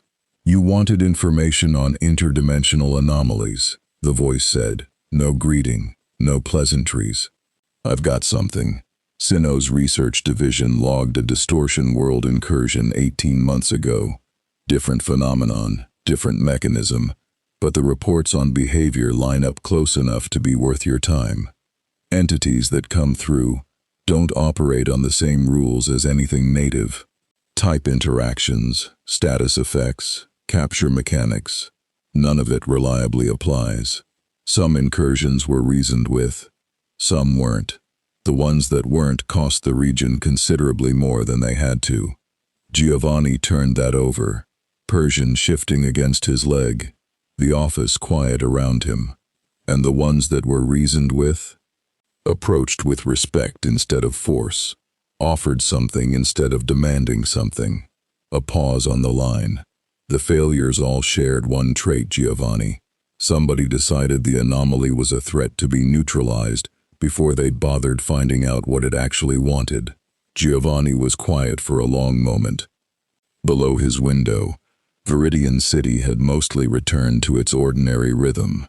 Trainers walking to the gym, the Pokémon Center's soft glow undimmed, the crater from the day before already cordoned off and half filled by a construction crew he'd quietly funded himself, though nobody outside his organization knew that yet. He didn't ask for anything from my people, Giovanni said, almost to himself. Didn't take their money, didn't fight back with intent to hurt them, even when he could have ended all 3 in a single motion. That's not the profile of a conqueror. No, the voice agreed. From what I've gathered, it's the profile of someone bored. Which is, respectfully, a different kind of dangerous. Not because he wants something from you, but because he doesn't want anything badly enough to be predictable. Giovanni set the phone down slowly after the call ended, and sat with that assessment longer than he usually allowed himself to sit with anything. He had spent his life understanding exactly what people wanted, and using that understanding as leverage. Greed, ambition, fear, pride, all of it mapped and priced and turned to his advantage 1,000 times over. A man who wanted nothing wasn't a man he could buy, threaten, or maneuver. But a man who was bored, a man visibly, openly starving for something worth his attention, that was a different kind of leverage entirely. If Giovanni was patient enough, and clever enough, to be the one who understood it first. He picked up the phone again, dialed Jessie's line this time, and when she answered, sounding considerably more composed than she had the previous evening, he spoke with the calm, deliberate precision of a man who had just found the opening he'd been looking for. Change of approach, Giovanni said. No more grunts. No more theft. I want you to find him again, and this time, I want you to actually talk to him. Find out what interests him. Report back before anyone else in this region decides violence is the only vocabulary left to use. There was a pause on the other end, disbelief evident even through the receiver. Talk to him, boss? After what he did to Arbok and Weezing, he didn't hurt your Pokémon, Giovanni said. He could have. He didn't. Remember that. And use it. He looked back out at the quiet city below, at the crater slowly being filled in, at a region that had no idea yet how close it had come to something far worse than a demolished vending machine. Everyone in Kanto is currently deciding whether he's a threat to contain or a prize to claim. I intend to be the one who simply asks him what he wants. It's remarkable how rarely anyone bothers to try that first. Jessie found him alone this time. No James, no Meowth, both of them having developed, in the space of a single night, a newfound and entirely reasonable interest in staying far away from the man who'd flicked their partner across a street. She found him sitting on the low stone wall outside Viridian City's gym, watching trainers file in and out with the mild, patient curiosity of a man people-watching because he genuinely had nothing better to do. She almost didn't approach. Old instinct told her to circle wide, to report his location, and let someone else decide what came next.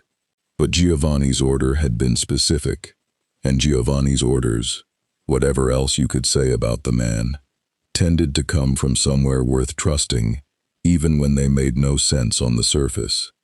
"Hey," she said, stopping a careful distance away, hands visibly empty, no Pokeball in reach. "Not here for a fight." Saitama glanced over, recognized her, and, mildly, genuinely, looked surprised. "You're not gonna throw the cobra thing at me again?" "Arbok," Jessie said, a flicker of old pride surfacing despite herself. "And no, boss's orders. He wants to know what you actually want.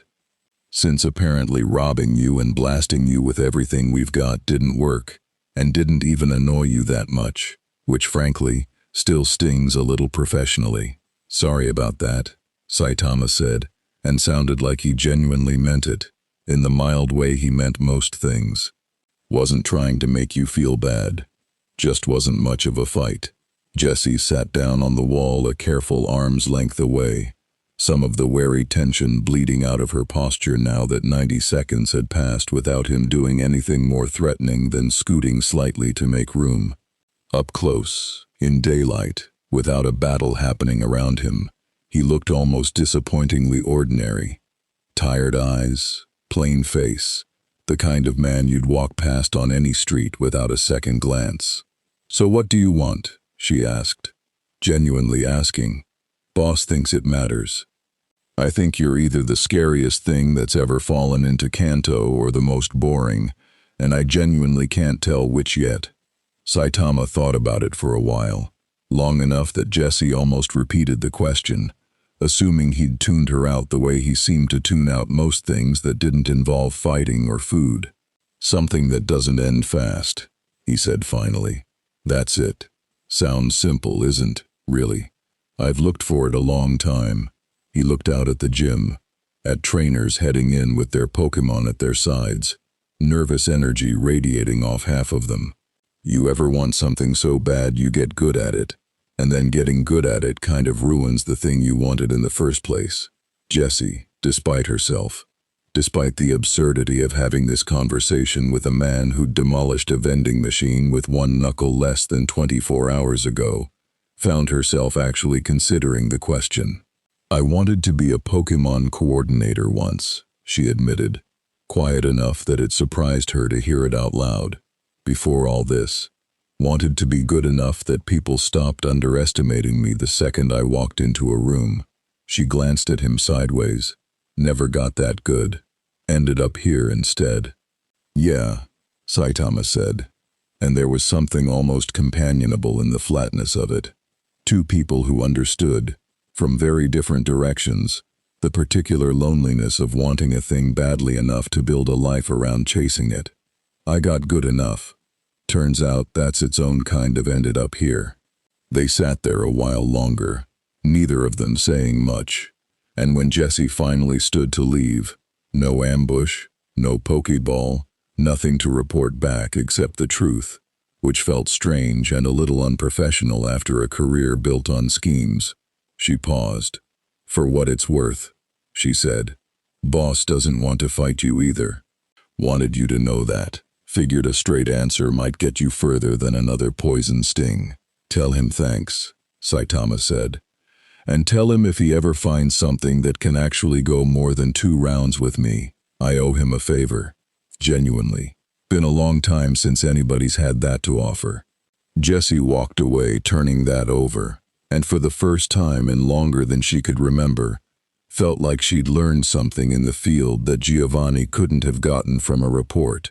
That the single most powerful thing to fall into Kanto in a generation wasn't hungry for territory, or money, or conquest. He was just lonely, in the specific and slightly pathetic way of a man who had run out of reasons to try. She wasn't sure yet whether that made her job easier or considerably harder. The League's emergency session convened at Indigo Plateau that afternoon. All 4 members of the Elite Four seated around the war table alongside Lance and Blue. Professor Oak patched in via a shaky video call from his lab. Papers and preliminary scans spread across the table's surface like the world's strangest game board.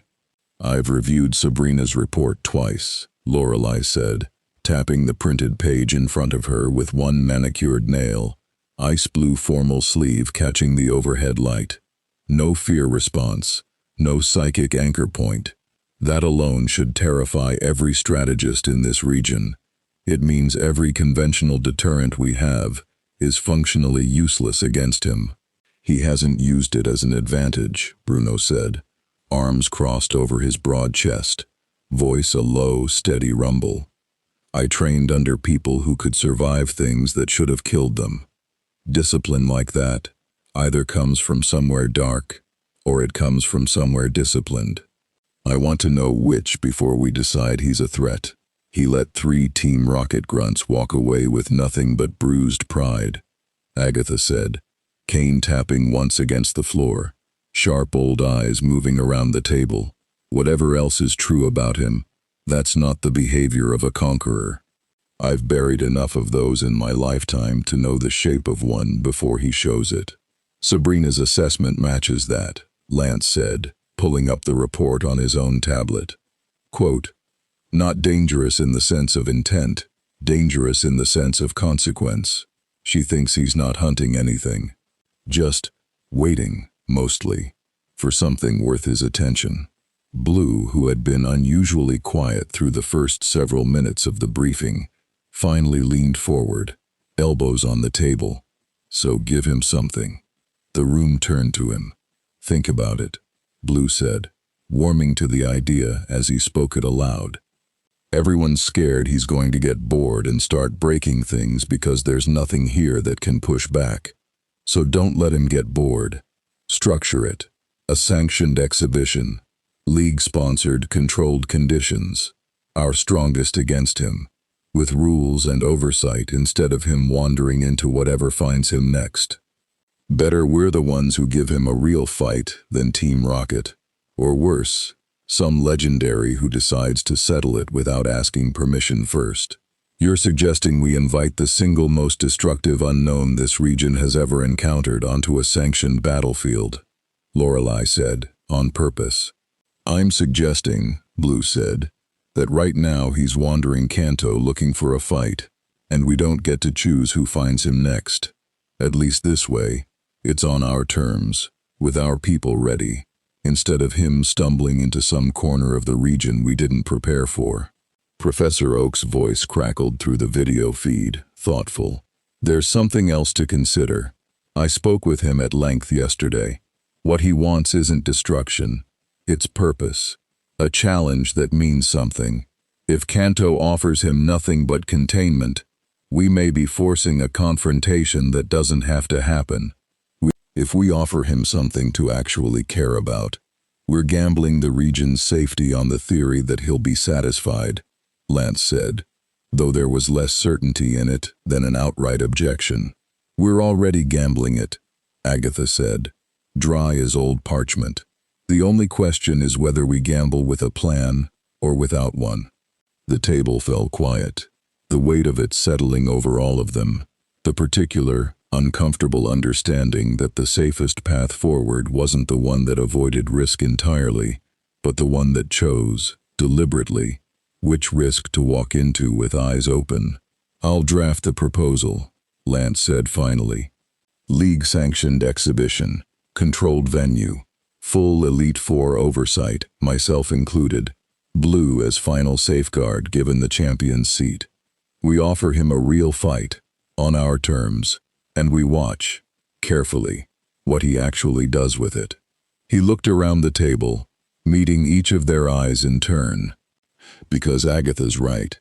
We don't get to choose whether this region changes because of what fell out of that sky yesterday. We only get to choose whether we're the ones steering it, or the ones scrambling to catch up after somebody else already made the first move.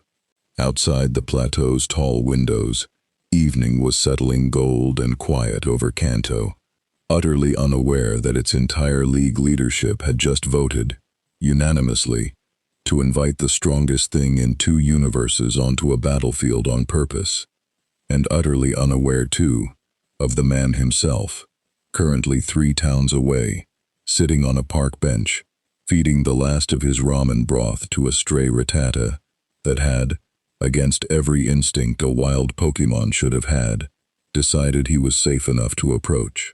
The proposal reached Saitama 2 days later, delivered not by Team Rocket or Silph Co, but by Lance himself, Dragonite's shadow sweeping low over Viridian City's rooftops, before touching down in the open field where Professor Oak's lab backed up against Route 1.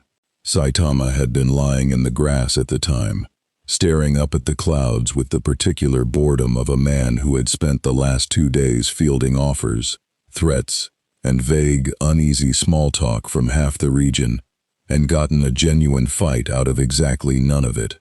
"You're the dragon guy," Saitama said, sitting up, recognizing him from the fuzzy Pokégear footage Professor Oak had shown him the night before, back when they'd been cataloging exactly who in Kanto's power structure he might expect to hear from next.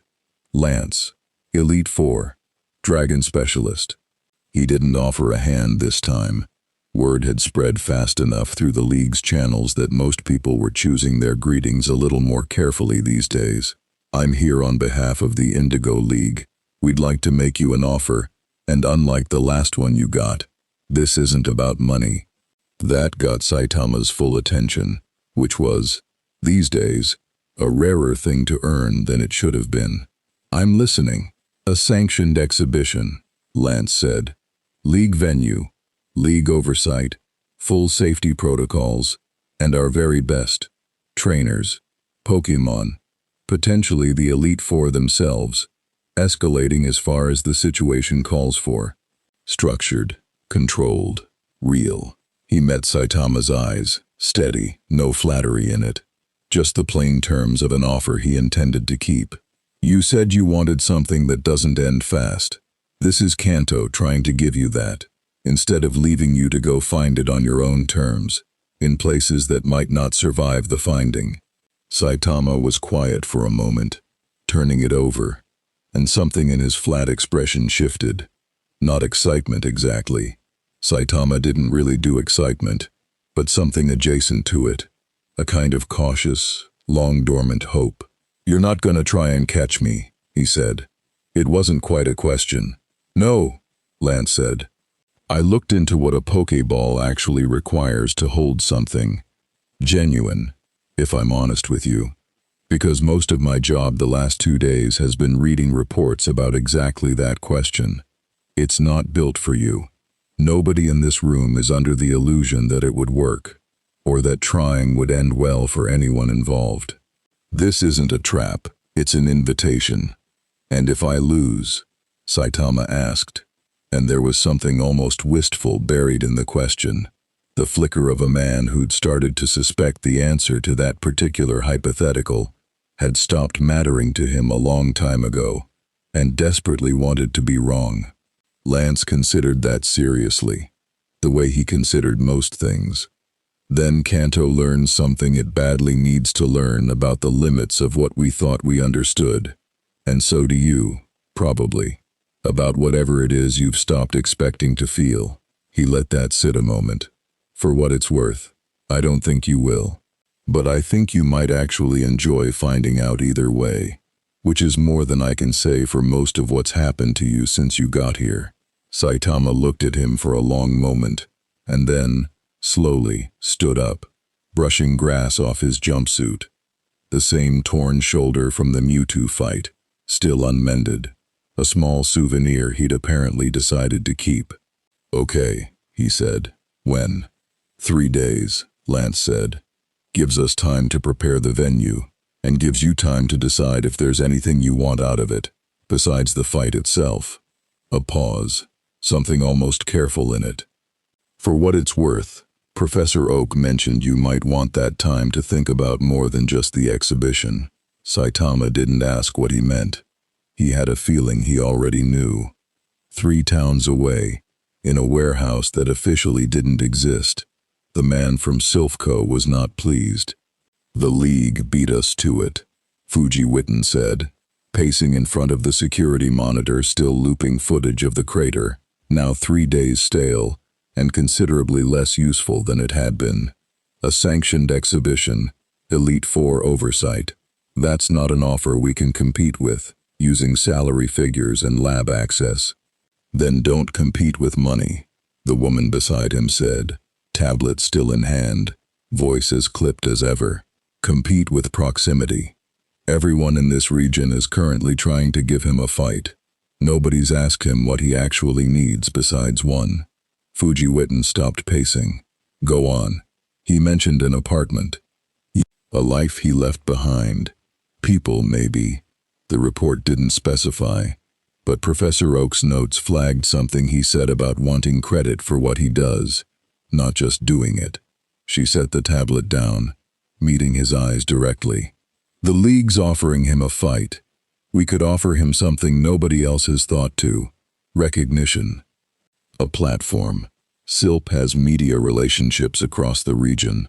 If this man is who Kanto's been talking about for 3 days straight, imagine what happens when we're the ones who put his name and face in front of the entire region as something other than a walking natural disaster."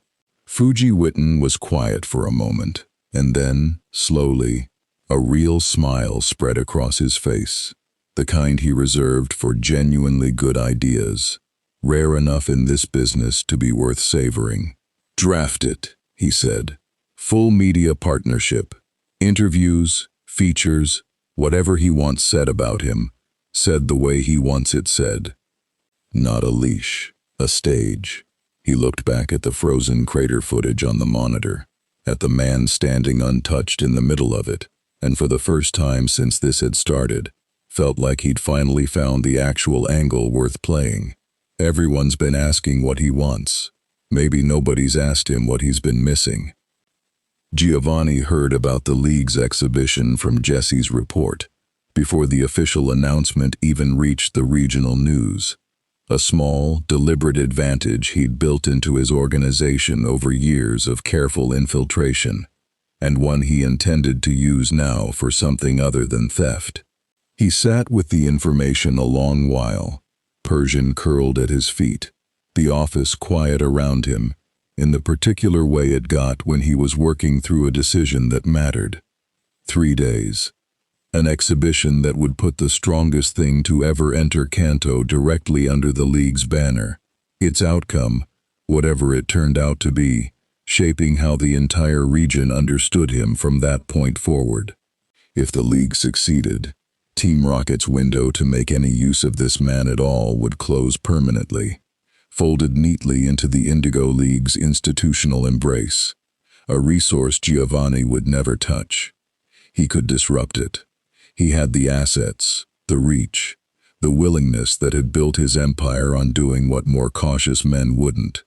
He could sabotage the exhibition, seed chaos into the venue, force the confrontation onto ground and terms he controlled instead. He thought about the crushed vending machine. He thought about 3 of his best field operatives, humiliated but entirely unharmed, because the man hadn't wanted to hurt them, even when he easily could have. He thought, mostly, about what Sabrina's report had said, not dangerous in the sense of intent, and about the particular, expensive lesson every good businessman eventually learned, that the smartest move wasn't always the boldest one.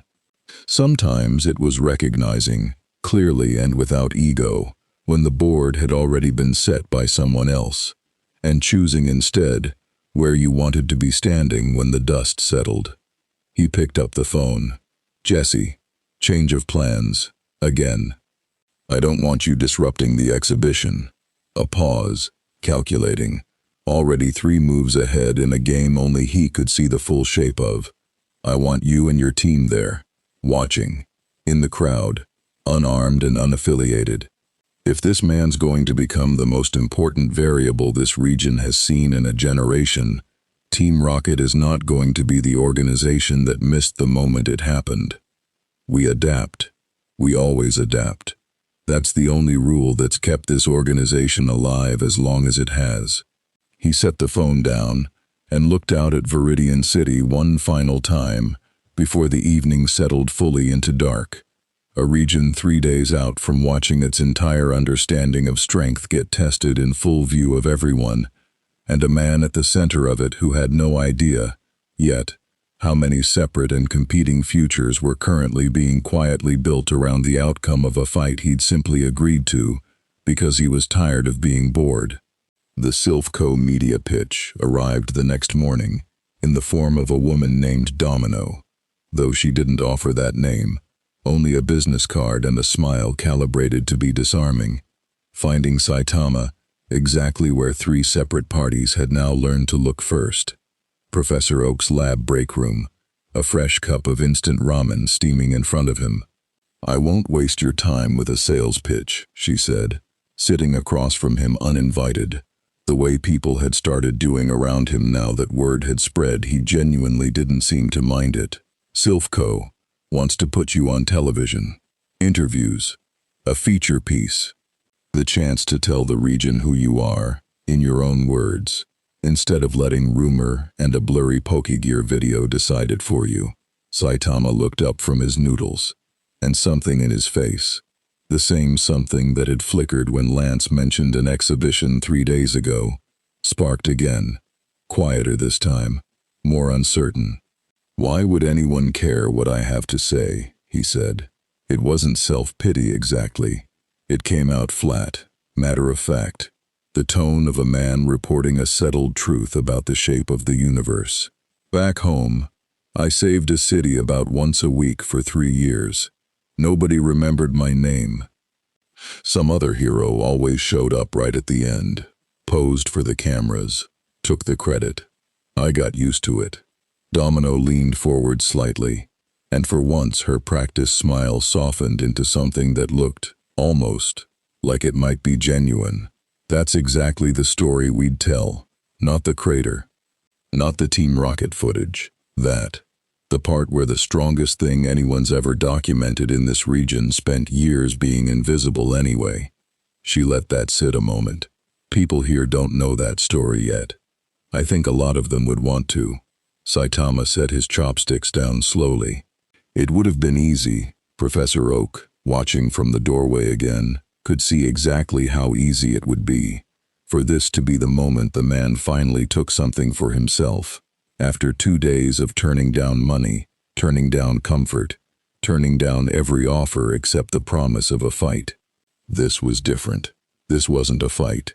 This was the other thing he'd let slip out, once, in a break room, about wanting credit for what he'd done. "What's the catch?" Saitama said. Because there was always a catch. Because 3 years of getting overlooked had taught him that much, if nothing else. "No catch you haven't already guessed," Domino said. Honest, for once, in a way that surprised even her handler watching remotely through her earpiece. "Silph benefits from the association. You benefit from finally being seen. It's not charity. It's not free. But it's also not a leash. You say what you want said, on camera, and we don't cut a single word of it without your approval." She slid the card across the table. "Think about it. No rush. The offer doesn't expire just because the League got to you first with something shinier." She left, and Saitama sat with the card a long while after she'd gone, turning it over between 2 fingers. And Professor Oak, who had learned, over 2 days, exactly when to speak and when to simply be present, finally crossed the room and sat down across from him without a word. You don't have to decide anything today, Oak said eventually. I know. Saitama kept turning the card. It's just weird. Back home I stopped hoping anybody'd notice. Made it easier, honestly. Hoping for that stuff just made the not getting it hurt more. He set the card down finally, next to the half-eaten ramen. Here. Everybody keeps asking what I want. Nobody back home ever bothered to ask. Maybe that's worth something on its own, Oak said gently, independent of whatever you decide to do with the card.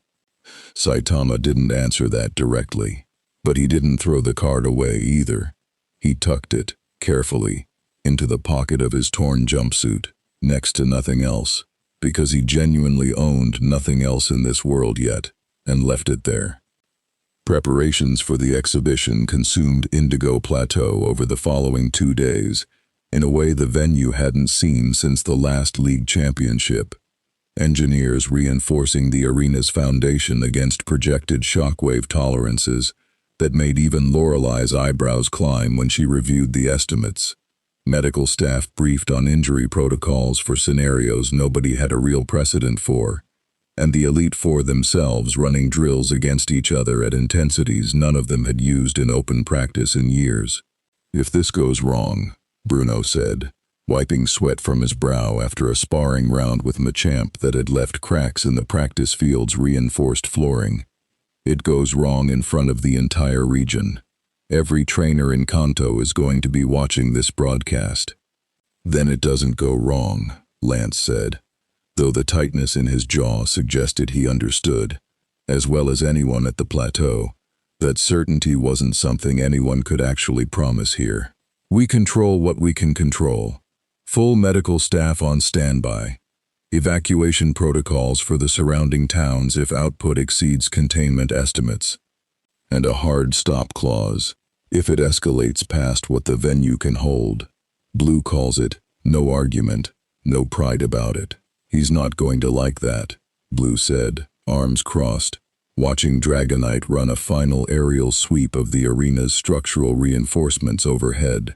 He doesn't have to like it, Lance said. He agreed to the league's terms when he agreed to the exhibition at all. That's the whole point of doing this properly, instead of just letting him wander into whatever finds him next.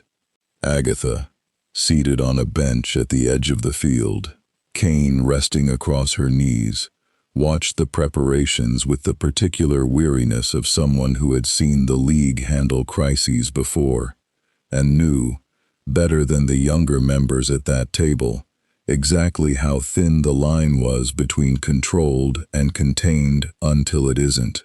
You're all preparing for a fight, she said, not looking up.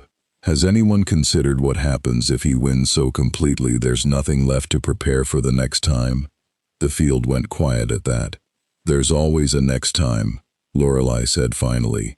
Quiet, the ice-cold practicality that had made her Elite Four in the first place, settling over the words. The question was never whether Kanto could give him one good fight. It's whether we can give him a reason to keep choosing us, and this region, over every other offer he's getting whispered to him this week.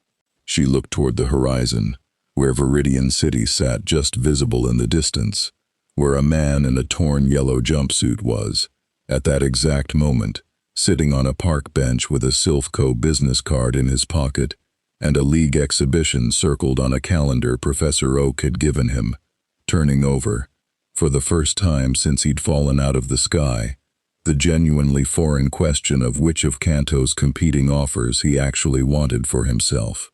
2 days, Lance said, breaking the silence, turning back toward the arena with the particular resolve of a man who had already made his choice and intended to see it through properly. Let's make sure whatever he chooses, it's because we gave him something worth choosing, not because we were the only ones who bothered to ask what that meant to him. The morning of the exhibition, Indigo Plateau's arena filled to capacity 2 hours before the scheduled start. Trainers who'd traveled from every corner of Kanto, league officials in crisp uniforms trying to project calm they didn't entirely feel, and a press box crammed with more cameras than the venue had ever hosted. Silph Co's logo prominent among the broadcast equipment. Domino herself stationed at a front-row media table with a headset and a look of professional satisfaction that suggested whatever deal had ultimately been struck, it had gone at least partly her way. Saitama stood in the arena's holding area, jumpsuit freshly mended, Nurse Joy's doing, a small kindness offered without being asked.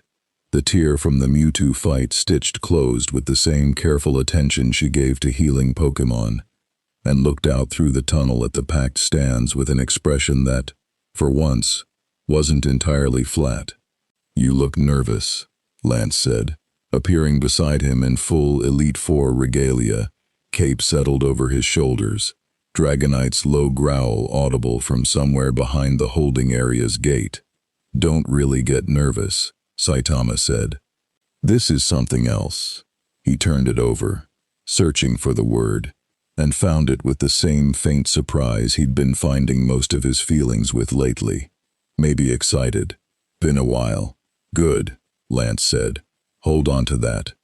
Whatever happens out there, that's worth more than the fight itself, I think." He glanced toward the tunnel's far end, where the arena's massive doors were beginning their slow mechanical opening, sunlight spilling in. "You ready?"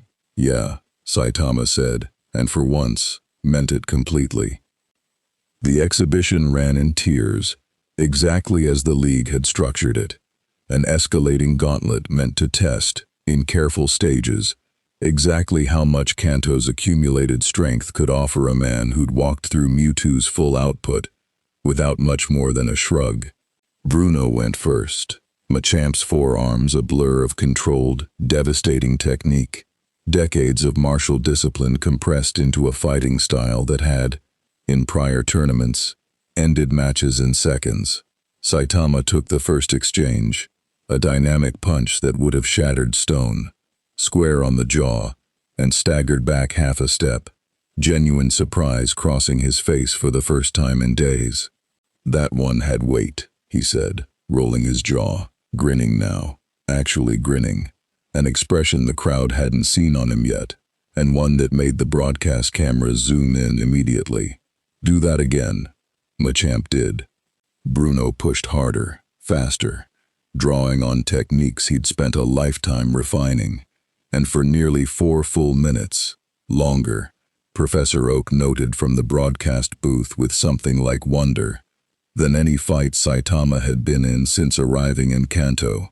The exchange held, blow for blow, Saitama actually working to track Machamp's speed, actually adjusting his stance between exchanges. It ended, eventually, the way it always ended, a single return blow, carefully restrained, that sent Machamp skidding back across the arena floor, stunned but unharmed, Bruno raising a hand in concession with something that looked almost like relief on his face. 4 minutes, Bruno said afterward, breathing hard, genuine respect in his voice. "That's 4 minutes longer than I expected to last. Best 4 minutes I've had in months," Saitama said, and meant every word of it. Agatha's Gengar came next, all misdirection and cunning, ghost-type tricks that would have unraveled the composure of any lesser opponent, and for the first time, something almost like real difficulty crossed Saitama's face as he tried to track an opponent that phased through his line of sight entirely, that struck from angles his instincts, honed against opponents who at least had the decency to stay visible, weren't built for. "Sneaky," he admitted, after finally catching Gengar mid-phase with a precisely restrained strike that left it dizzy, but grinning.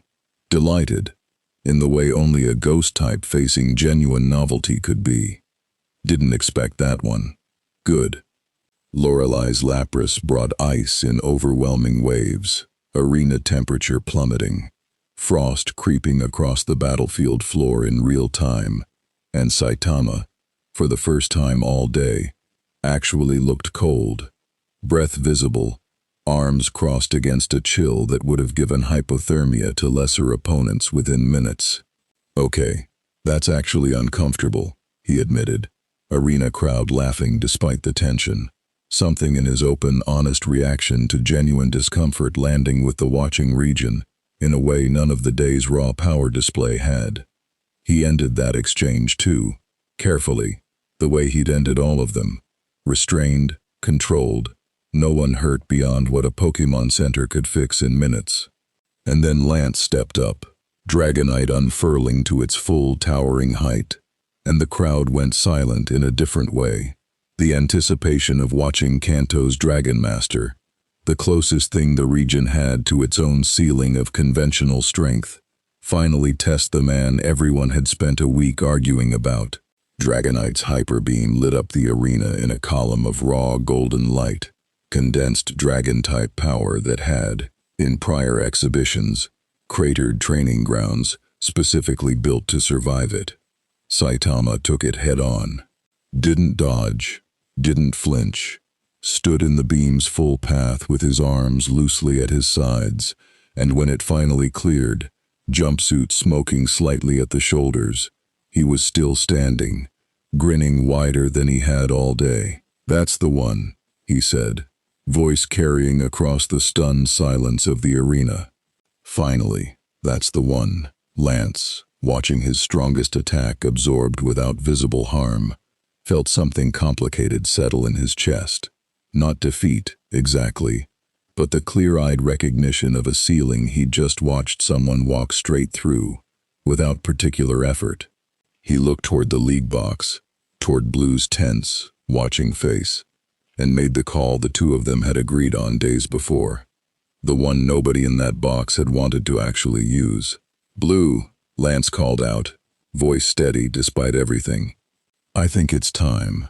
Blue nodded once, grim and resolved, and rose from his seat.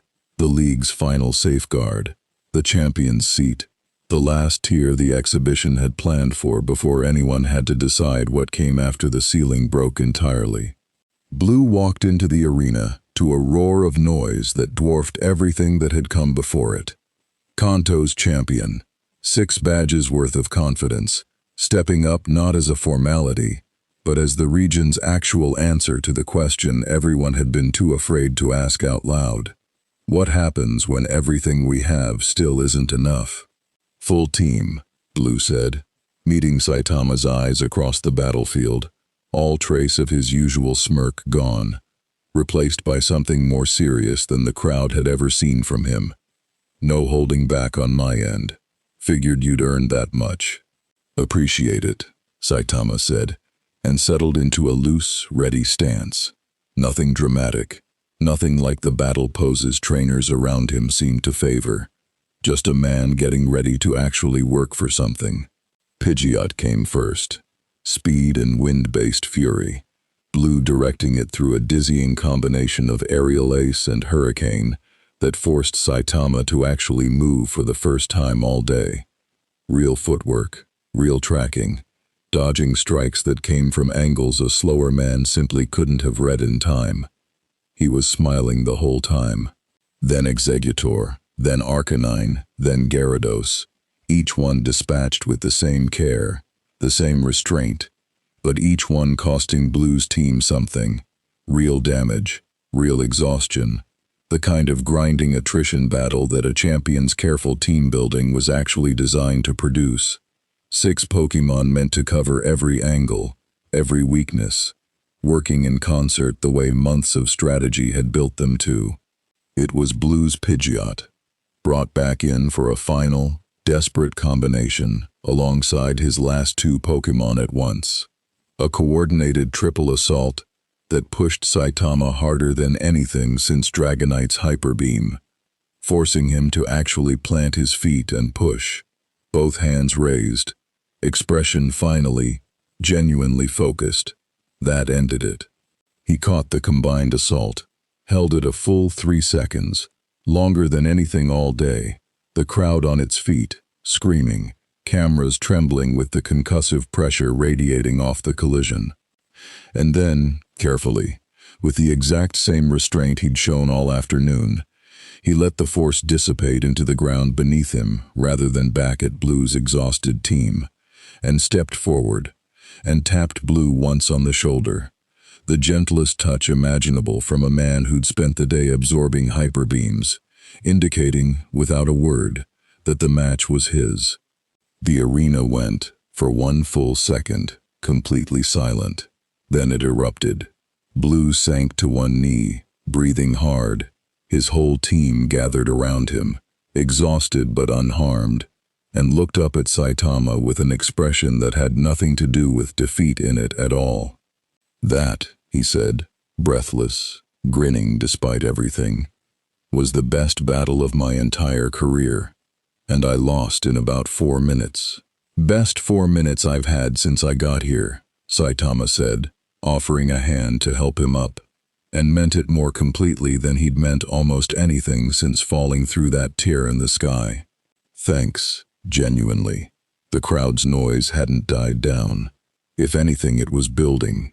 Chants, applause, the particular electric energy of a region that had just watched something it would talk about for generations.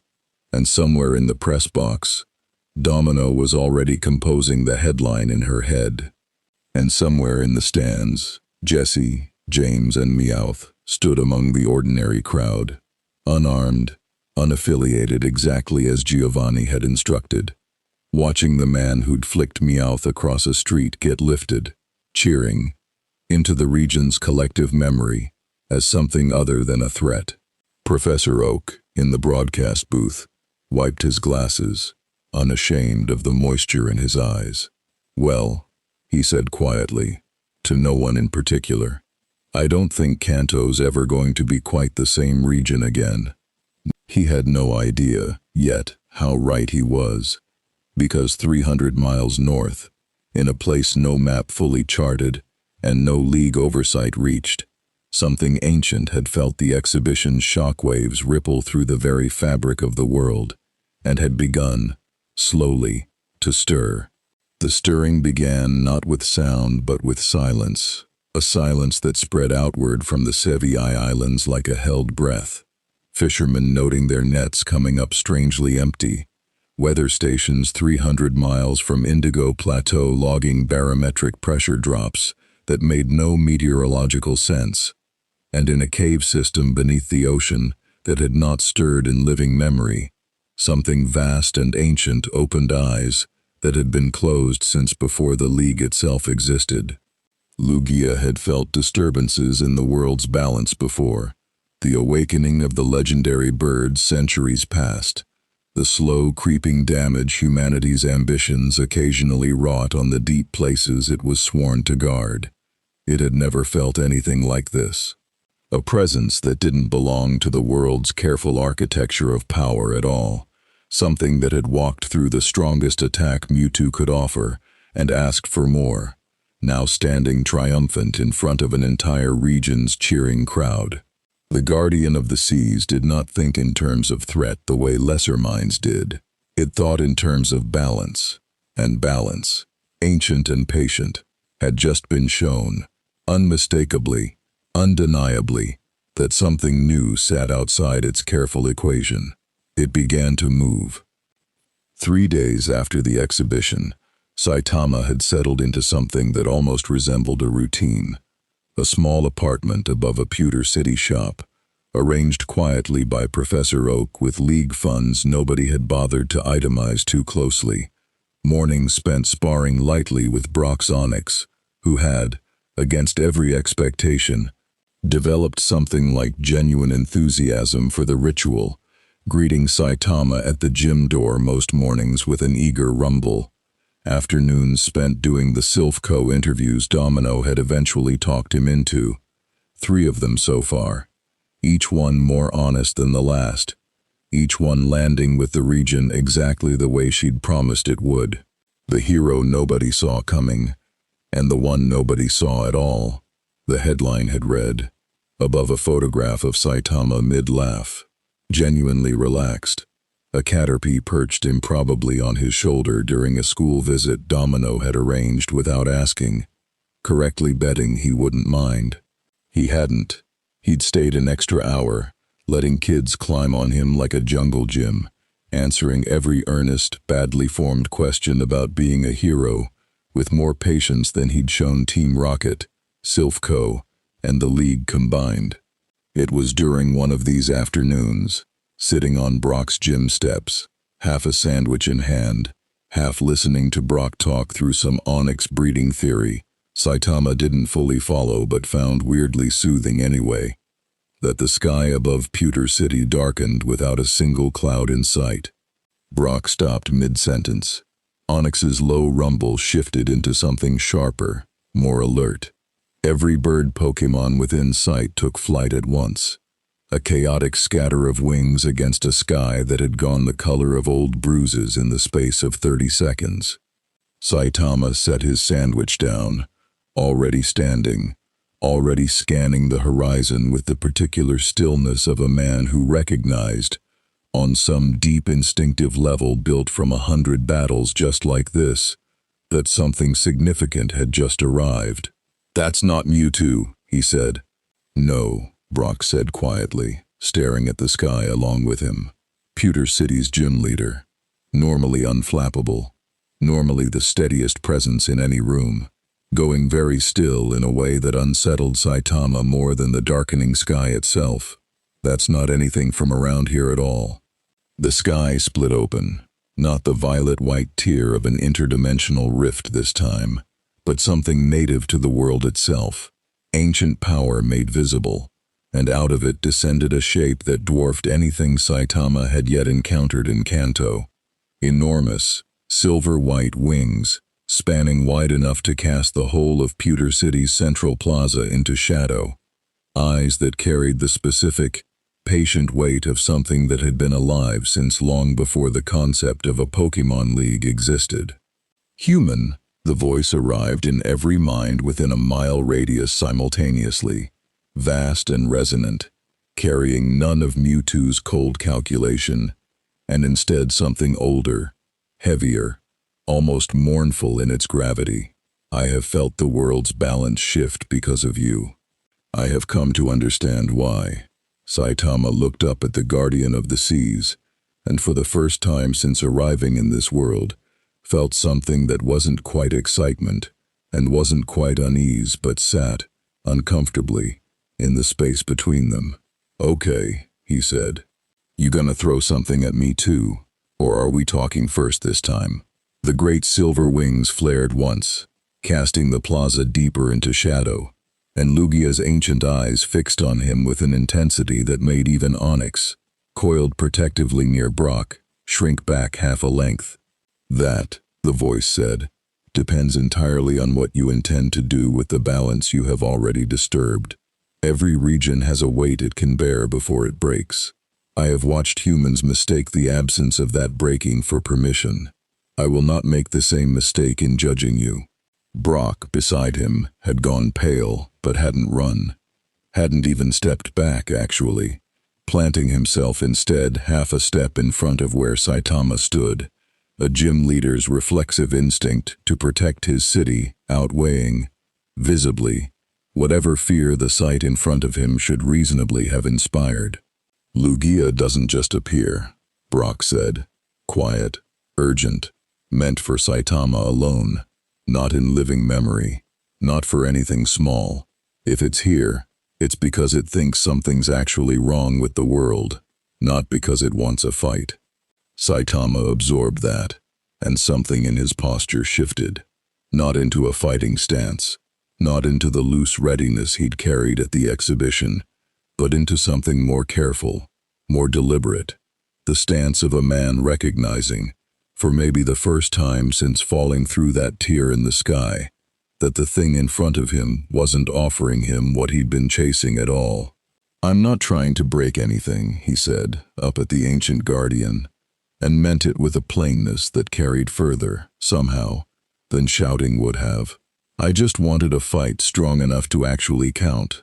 Didn't think about what that meant for everybody else around here. Should've, probably, didn't." The silence that followed stretched long enough that half of Pewter City had gathered at the plaza's edges by the time Lugia finally spoke again, its ancient voice quieter now, less a judgment and more, genuinely, a question. "Then tell me plainly, human, and choose your answer with more care than you have chosen anything else since you arrived. What is it you actually want from this world you have fallen into? Because I have watched empires answer that question with conquest. I have watched gods answer it with indifference to everything smaller than themselves. The great eyes narrowed, weighing him. I have never yet watched anyone answer it the way I suspect you might. Saitama didn't answer right away. He'd been asked variations of that question all week. Silph Co had wanted to know what he wanted. The League had wanted to know. Sabrina had read his mind looking for it, and every time, he'd given some version of the same flat, half-true answer. A fight that doesn't end fast. It had gotten him an exhibition, a mended jumpsuit, an apartment above a pewter city shop, 3 magazine features, and a caterpie that liked his shoulder more than anywhere else in the region. It hadn't gotten him this, a mile-wide guardian asking him to actually mean it. I used to think that was the whole answer, he said finally, looking up at Lugia, Brock and Onyx, and the gathering crowd at the plaza's edge, all fading into background noise around the honesty of it. Strong enough that something finally pushes back. Thought if I just found that, everything else would sort itself out. He looked down at his own hands, turned them over once. Found it, a little, this week. Bruno's 4 minutes, Blue's whole team. Even your buddy Mewtwo, honestly, before it decided I wasn't worth the trouble anymore. He looked back up. Felt good. Really good, actually. Better than I've felt in years. But it didn't fix the thing underneath it. Just covered it up for an afternoon. What is the thing underneath it? Lugia asked. And something in the ancient, resonant voice had shifted. Less judgment now. More genuine attention. The particular careful listening of something that had outlived 100 easy answers and had learned to recognize when it was finally hearing something that wasn't one. Wanting to matter to somebody, Saitama said, and it came out rougher than he meant it to. 3 years of practiced flatness cracking slightly around the edges of a truth he'd never actually said out loud before, not even to himself. Back home, I saved a whole city, and nobody remembered my name by the next morning. Here, he gestured, vaguely, at Brock, at the crowd, at the whole gold-lit weight of Pewter City around them. Here, people actually look at me like I did something. Kid put a bug on my shoulder 'cause he trusted me not to hurt it. Champion shook my hand after I beat him, and called it the best day of his career, instead of the worst. That's not nothing, that's... He searched for the word, found it plain and unguarded. That's more than I got in 3 years of being strong enough to matter and mattering to nobody anyway. He looked back up at Lugia, and for the first time since arriving in this world, there was nothing flat in his expression at all.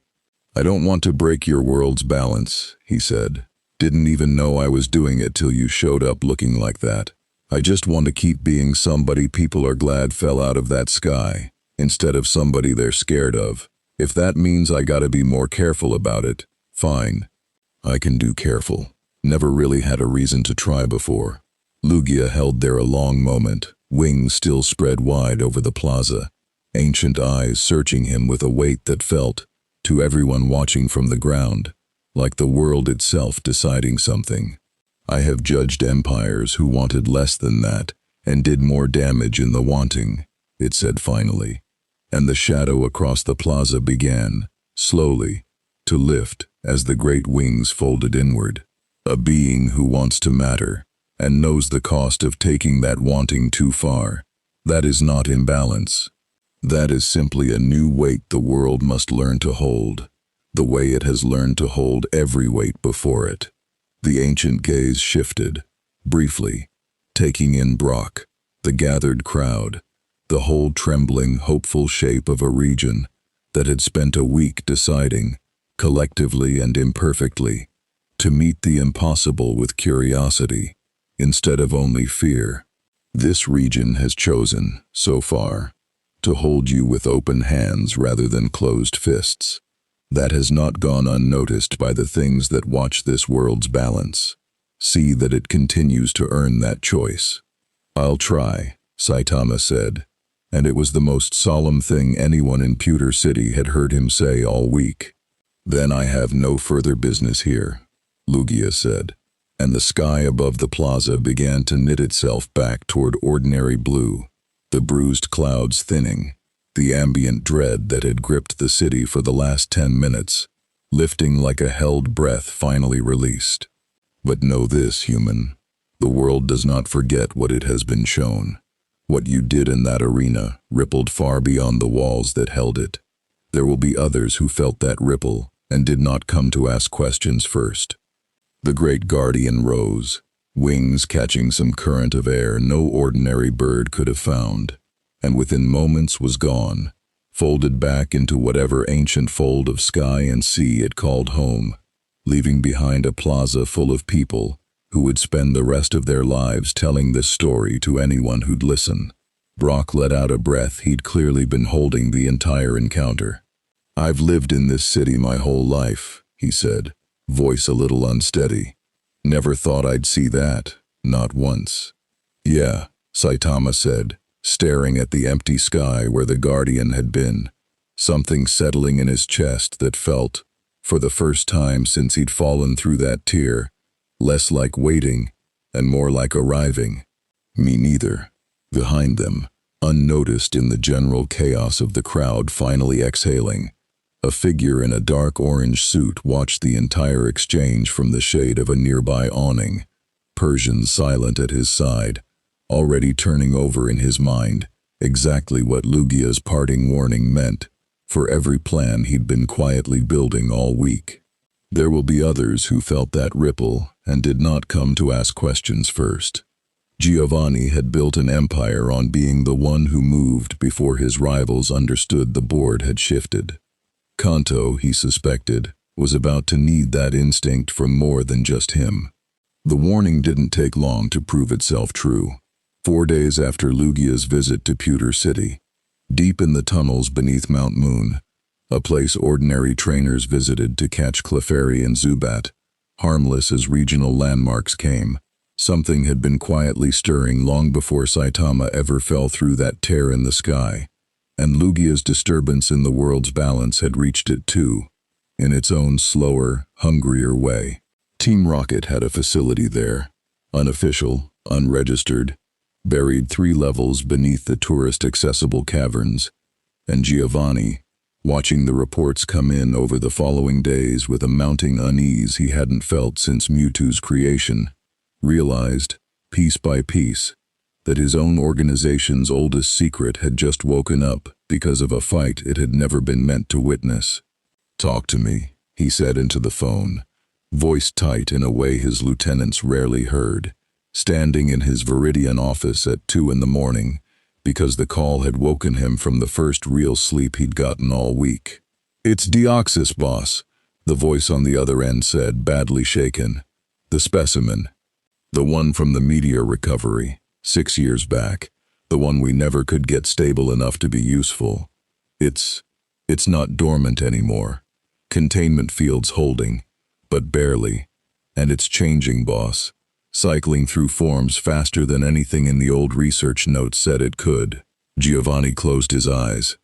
6 years of careful secrecy, an asset he'd quietly written off as a failed acquisition, too dangerous and too inert to ever be worth the resources to study further, sitting forgotten in a containment cell 3 levels beneath a tourist cave system, and now, apparently, very much awake. "Full lockdown," he said. "Nobody goes near that cell. I'm coming myself, and I'm bringing every asset we have that's ever handled a genuine crisis." A pause, and then, because he had learned this past week, more than any other week of his life, that pride was a luxury he could no longer fully afford, and get a message to Professor Oak. "Tell him Team Rocket needs the League's help, and tell him I said please. That word doesn't leave this organization often. Make sure they understand what that means." Saitama was 3 bites into a bowl of curry rice at the Pewter City Pokémon Center When Professor Oak's call came through on the Pokégear, Domino had insisted he start carrying for scheduling, though it had mostly become the device through which the entire region now seemed to locate him whenever something needed his attention. "Something's happened," Oak said, and the urgency in his voice was different from anything Saitama had heard from him yet. Not academic curiosity, not careful diplomatic concern, but genuine, unguarded fear. Team Rocket's contacted the League directly, Giovanni himself. "There's something under Mount Moon that's been sitting dormant for years, and it's woken up. A specimen they recovered from a meteorite crash, something called Deoxys, and from what little the research notes say, it's not like anything we've cataloged. It shifts forms. It's aggressive when threatened, and right now the entire facility thinks it's very, very threatened." Saitama set his spoon down. "Giovanni's asking the League for help? Thought those two hated each other."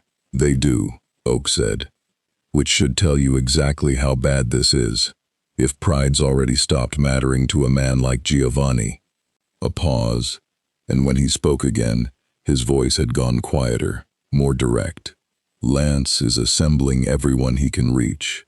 I told him I'd reach you first because I think this is exactly the kind of thing you told Lugia you wanted to be careful about.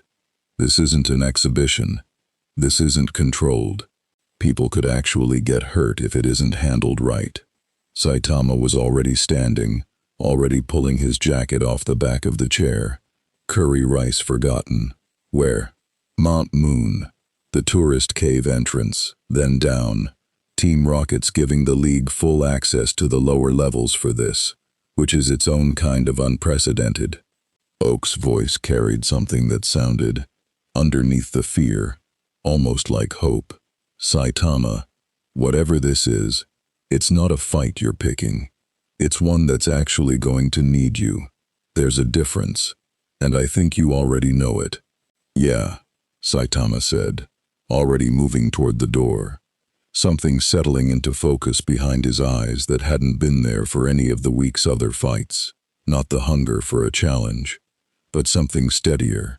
Something that felt, for the first time since he'd arrived, genuinely like the reason he'd become a hero in the first place. "I know it. On my way." The scene beneath Mount Moon, when Saitama arrived an hour later, was chaos barely held at bay. League officials and Team Rocket operatives worked side by side in a configuration nobody present had ever expected to see. Lance directing evacuation of the tourist-accessible upper caverns while a Team Rocket engineer, sweat-drenched and terrified, worked frantically alongside a League technician to reinforce a containment field that flickered, ominously, every few seconds. Giovanni himself stood at the command center, Persian nowhere in sight. Sent somewhere safer, Saitama guessed. His usual composed calm replaced by the particular focus of a man watching a mistake from years past come due all at once. "You came," Giovanni said. When Saitama reached the command post, something in his voice that wasn't quite gratitude, but was close enough to it that it clearly cost him something to say. "Oak said people could get hurt," Saitama said simply. "That's kind of the whole job description." He looked past Giovanni toward the reinforced blast door at the tunnel's end, behind which something was audibly, rhythmically pounding against containment that groaned with every impact. "What is it exactly?" "We don't fully know," Giovanni admitted, and the admission alone told Saitama how far past pride this had already gone. A meteorite recovery, 6 years back. It's shown at least 3 distinct physical forms since containment engaged an hour ago. Fast, aggressive, something built around defense and adaptation rather than raw output. It's not trying to escape and rampage, as far as we can tell. It's reacting like something that thinks it's under attack and doesn't know how to stop defending itself. Lance arrived at the command post at a run, Dragonite folded tight behind him in the narrow tunnel, breathing hard. "Containment's not going to hold another 20 minutes at this rate. We need a plan that doesn't involve just throwing everything we have at it, because from what the sensors are showing, that's exactly the kind of aggression that seems to be making it escalate faster. Saitama looked at the shuddering blast door, and then at Giovanni, and then at Lance, League and Rocket, standing shoulder to shoulder in a tunnel neither of them would have chosen to share a week ago, both of them looking to him now not as a threat to be managed or a resource to be claimed, but as, genuinely, the only one in the tunnel who might actually know what to do with something that was scared, and cornered, and lashing out because nobody had figured out yet how to make it feel like it didn't have to. "I'm not gonna fight it," Saitama said slowly, working through it out loud. "Not first, anyway. You said it's reacting like something under attack. Maybe it just needs something that isn't attacking it for once." He looked at the blast door again, at the containment field flickering weaker with every impact. "Let me in there alone. No weapons, no Pokémon backup crowding the room. Just me." "That's not a plan," Lance said. "That's a gamble with the region's most volatile unknown specimen in 6 years. "Yeah," Saitama agreed. "But I've been the region's most volatile unknown for about a week now, and everybody kept choosing to talk to me, instead of just hitting me with everything they had." He looked between the two of them, something steady and certain in his face that hadn't been there even at the exhibition. "Worked out okay so far. Let's see if it works twice." The blast door groaned open just wide enough for Saitama to slip through, and sealed itself behind him with a heavy, final clang that cut off the tunnel's noise, the anxious voices, the hum of machinery straining against something it was never built to hold. What was left was a single wide chamber, reinforced walls scarred with fresh impact fractures, harsh emergency lighting flickering red across a floor littered with shattered containment equipment. And in the center of it, coiled low and defensive, was Deoxys. It didn't look the way Giovanni's briefing had suggested. Not one fixed shape, but something caught mid-shift, its form rippling between a compact, armored crouch and something leaner, faster, spined tendrils flexing with restless, agitated energy. Its eyes, red, sharp, entirely alien, fixed on him the instant the door sealed, and Saitama felt something radiating off it that had nothing to do with hostility and everything to do with the specific, cornered desperation of something that had been afraid, alone, in the dark, for 6 long years. He stopped a good distance away and didn't move closer. Didn't raise his hands, didn't drop into any kind of stance. "Hey," he said, quiet, into the ringing silence of the chamber. "Not here to hit you." Deoxys's form rippled sharply. A burst of speed, a blur of motion, and it was suddenly 10 feet closer, spined arm lashing out in a strike that would have taken a lesser opponent's head clean off. Saitama let it connect. It cracked hard across his shoulder, rattling the newly mended jumpsuit, and he didn't so much as flinch, didn't retaliate, just stood there, absorbing it the way he'd absorbed 100 things this week that had wanted, badly, to hurt him. "Yeah," he said, rolling the shoulder once. "Figured you'd try that, still not fighting back. That's not what this is." Deoxys froze, mid-shift, its rippling form stuttering, something in the total absence of retaliation clearly not matching whatever pattern 6 years of fear-driven instinct had built around every previous threat it had encountered. It had learned, somewhere in that long, dark containment, that the world reacted to it with cages, with sedation, with careful, frightened distance. It had never once, apparently, encountered something that simply refused to be afraid of it, and refused, in turn, to make it afraid. "Been alone a long time, huh?" Saitama said, taking one slow step closer, then stopping again, giving it room, giving it choice. "I get that, actually. Not the same way. Nothing tried to keep me in a room for 6 years, but I know what it's like when everything around you either runs or attacks, and nothing just stays." just to see what happens if it does. Deoxys's form shifted again, slower this time, less a burst of aggression and more something uncertain, searching, its speed form rippling back toward something rounder, softer at the edges, less immediately lethal in silhouette.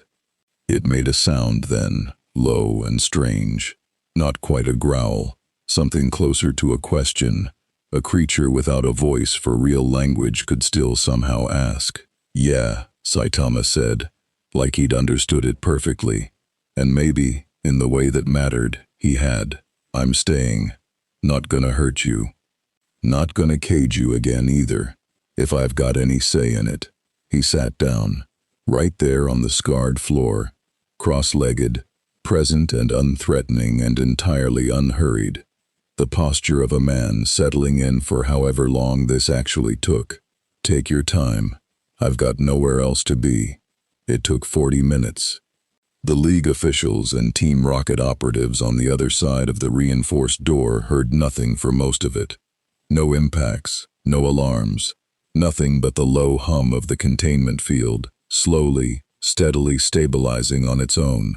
Readings on Giovanni's monitors settling from critical red into something closer to yellow, then, eventually, a cautious green.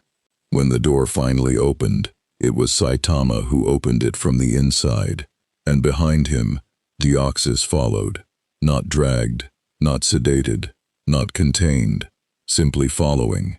Its form settled now into something calmer, its restless rippling slowed to an occasional, curious shift, red eyes tracking the gathered crowd of humans with wary, but no longer frantic attention. Giovanni stared at it, and then at Saitama, and for once in his long, carefully composed life, seemed to genuinely not know what to say. "It's not gonna hurt anybody," Saitama said, into the stunned silence of the tunnel. "Wasn't ever really trying to. Just scared, and nobody figured out yet how to let it stop being scared." He glanced back at Deoxys, who pressed slightly closer to his side, an oddly vulnerable gesture from something that had, an hour ago, been an unstoppable containment crisis. It shouldn't go back in a cell. That's the thing that made this happen in the first place. Lance stepped forward slowly, studying the creature with careful, professional caution that nonetheless carried none of the panic from before. "The League can arrange sanctioned housing," he said. "Open reserve, monitored but not contained. The kind of protection we use for recovering legendary specimens that need space, not bars." He looked to Giovanni, an unspoken question in it, an acknowledgement that this decision, for once, would need both organizations' agreement to actually hold. Giovanni was quiet a long moment, looking at the creature his own organization had kept locked in the dark for 6 years out of caution that had, in the end, nearly caused exactly the disaster it was meant to prevent. "Agreed," he said finally, and something in his voice suggested the word cost him more than just pride this time. "Team Rocket relinquishes all claim, effective immediately." He looked at Saitama, and for the first time since the two of them had ever crossed paths, there was something in his expression that looked almost, genuinely, like respect. "You didn't have to walk in there unarmed." "Wasn't really a risk," Saitama said, shrugging. "Worst case, it hits me a few more times. Best case, it stops being scared." He glanced at Deoxys again, who had settled into an odd, patient stillness beside him, clearly in no hurry to be anywhere else. Best case happened. That's kind of the whole job. Most days, you just gotta actually try the thing that isn't hitting back first. Behind them, in the tunnel's emergency lighting, League officials and Team Rocket operatives stood in the same strange, unprecedented alliance the crisis had forced into being, and above them all, unseen, somewhere in the deep places of the world that watched such things, the balance Lugia had spoken of settled, just slightly, more steadily into place. News of Mount Moon reached the region faster than anything since the exhibition itself. Not through Silph Co's careful media machine this time, but through Team Rocket and the League, jointly releasing a statement, an act so unprecedented that regional news anchors spent the first 30 seconds of coverage simply confirming they'd read the byline correctly. Deoxys, recovered specimen, resettled to protected reserve under Joint League rocket oversight. Incident resolved without injury. Special recognition to the individual whose intervention prevented catastrophic containment failure. They hadn't used his name in the official statement. Some careful diplomatic instinct on both sides, Saitama suspected, keeping the messier details of Team Rocket's 6-year secret out of the spotlight, even while crediting the resolution. He found, turning it over on the walk back down from Mount Moon, that he didn't actually mind. The credit had never really been the point, not this time. The point had been the 40 minutes on that scarred floor, and the moment Deoxys had finally stopped shifting shape out of fear, and simply, quietly, settled. Professor Oak met him at the base of the mountain, along with Brock, who'd driven up the moment he'd heard, and a small, unexpected crowd of townspeople who'd gathered at the trailhead just to see him come down safely.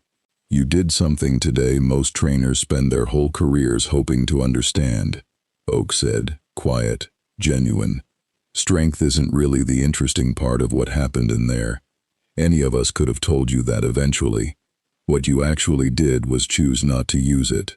Yeah, Saitama said, and there was something settled in his voice that hadn't been there a week ago, something that had stopped chasing and started, instead, simply arriving. Figured that out kind of late. Better late, I guess. The weeks that followed reshaped Kanto in ways nobody, at the start of it all, could have predicted. Deoxys settled into its reserve near Cinnabar, and within a month, wild Pokémon researchers were documenting behavior nobody had believed the species capable of. Curiosity instead of defense, calm instead of shifting panic, a slow, careful trust rebuilding itself one visit at a time, and Saitama, more often than not, was the one it trusted first when new researchers arrived. Giovanni never became an ally exactly. Old habits and old ambitions didn't dissolve overnight, and Team Rocket's smaller schemes continued in Viridian's shadows much as they always had. But something had shifted in the calculation behind them. A new caution about exactly which lines were worth crossing, and Jessie, James, and Meowth found themselves, more than once, quietly steering their own smaller cons away from anything that might put them back on Saitama's radar. Not entirely out of fear, but out of something that had, against every professional instinct they possessed, started to resemble respect. Blue got his rematch, eventually. Not an exhibition this time, just a battle on a quiet field outside Pallet Town. No cameras, no crowd, just two people who'd found, in each other, exactly the kind of genuine challenge they'd both been chasing, for reasons that turned out to matter more than winning. He lost again. He didn't mind nearly as much the second time. Sabrina visited occasionally, when Saffron's psychic currents grew restless, finding in Saitama's strange, quiet mind a kind of anchor point the rest of the world's noise couldn't offer her. Mewtwo returned once more, weeks later, not for a rematch but simply to observe, hovering at a careful distance while Saitama taught a group of visiting schoolchildren how to properly stretch before morning exercises, and left again without a word, though something in its parting glance had settled, finally, into something that wasn't quite peace but was no longer quite hostility either.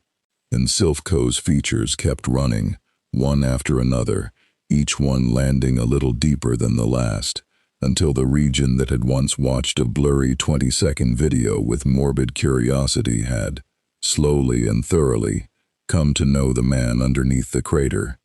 Not as a threat, not as a weapon, not even entirely as a hero in the way Kanto usually understood the word, but as something simpler and, in its own way, harder won.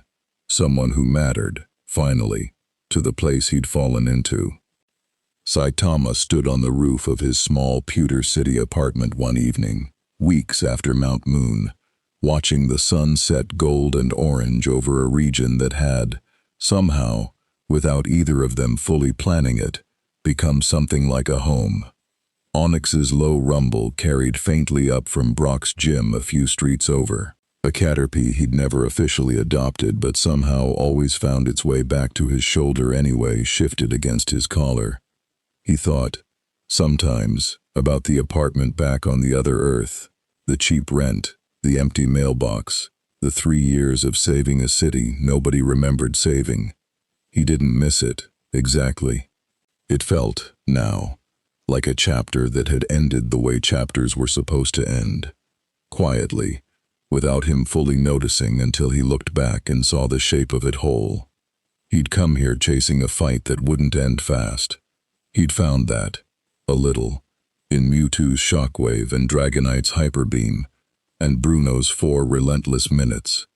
But what he'd actually kept, what had turned out to matter more than any of it, was smaller and stranger than a fight. A caterpie that trusted his shoulder. A champion who'd called losing to him the best day of his career.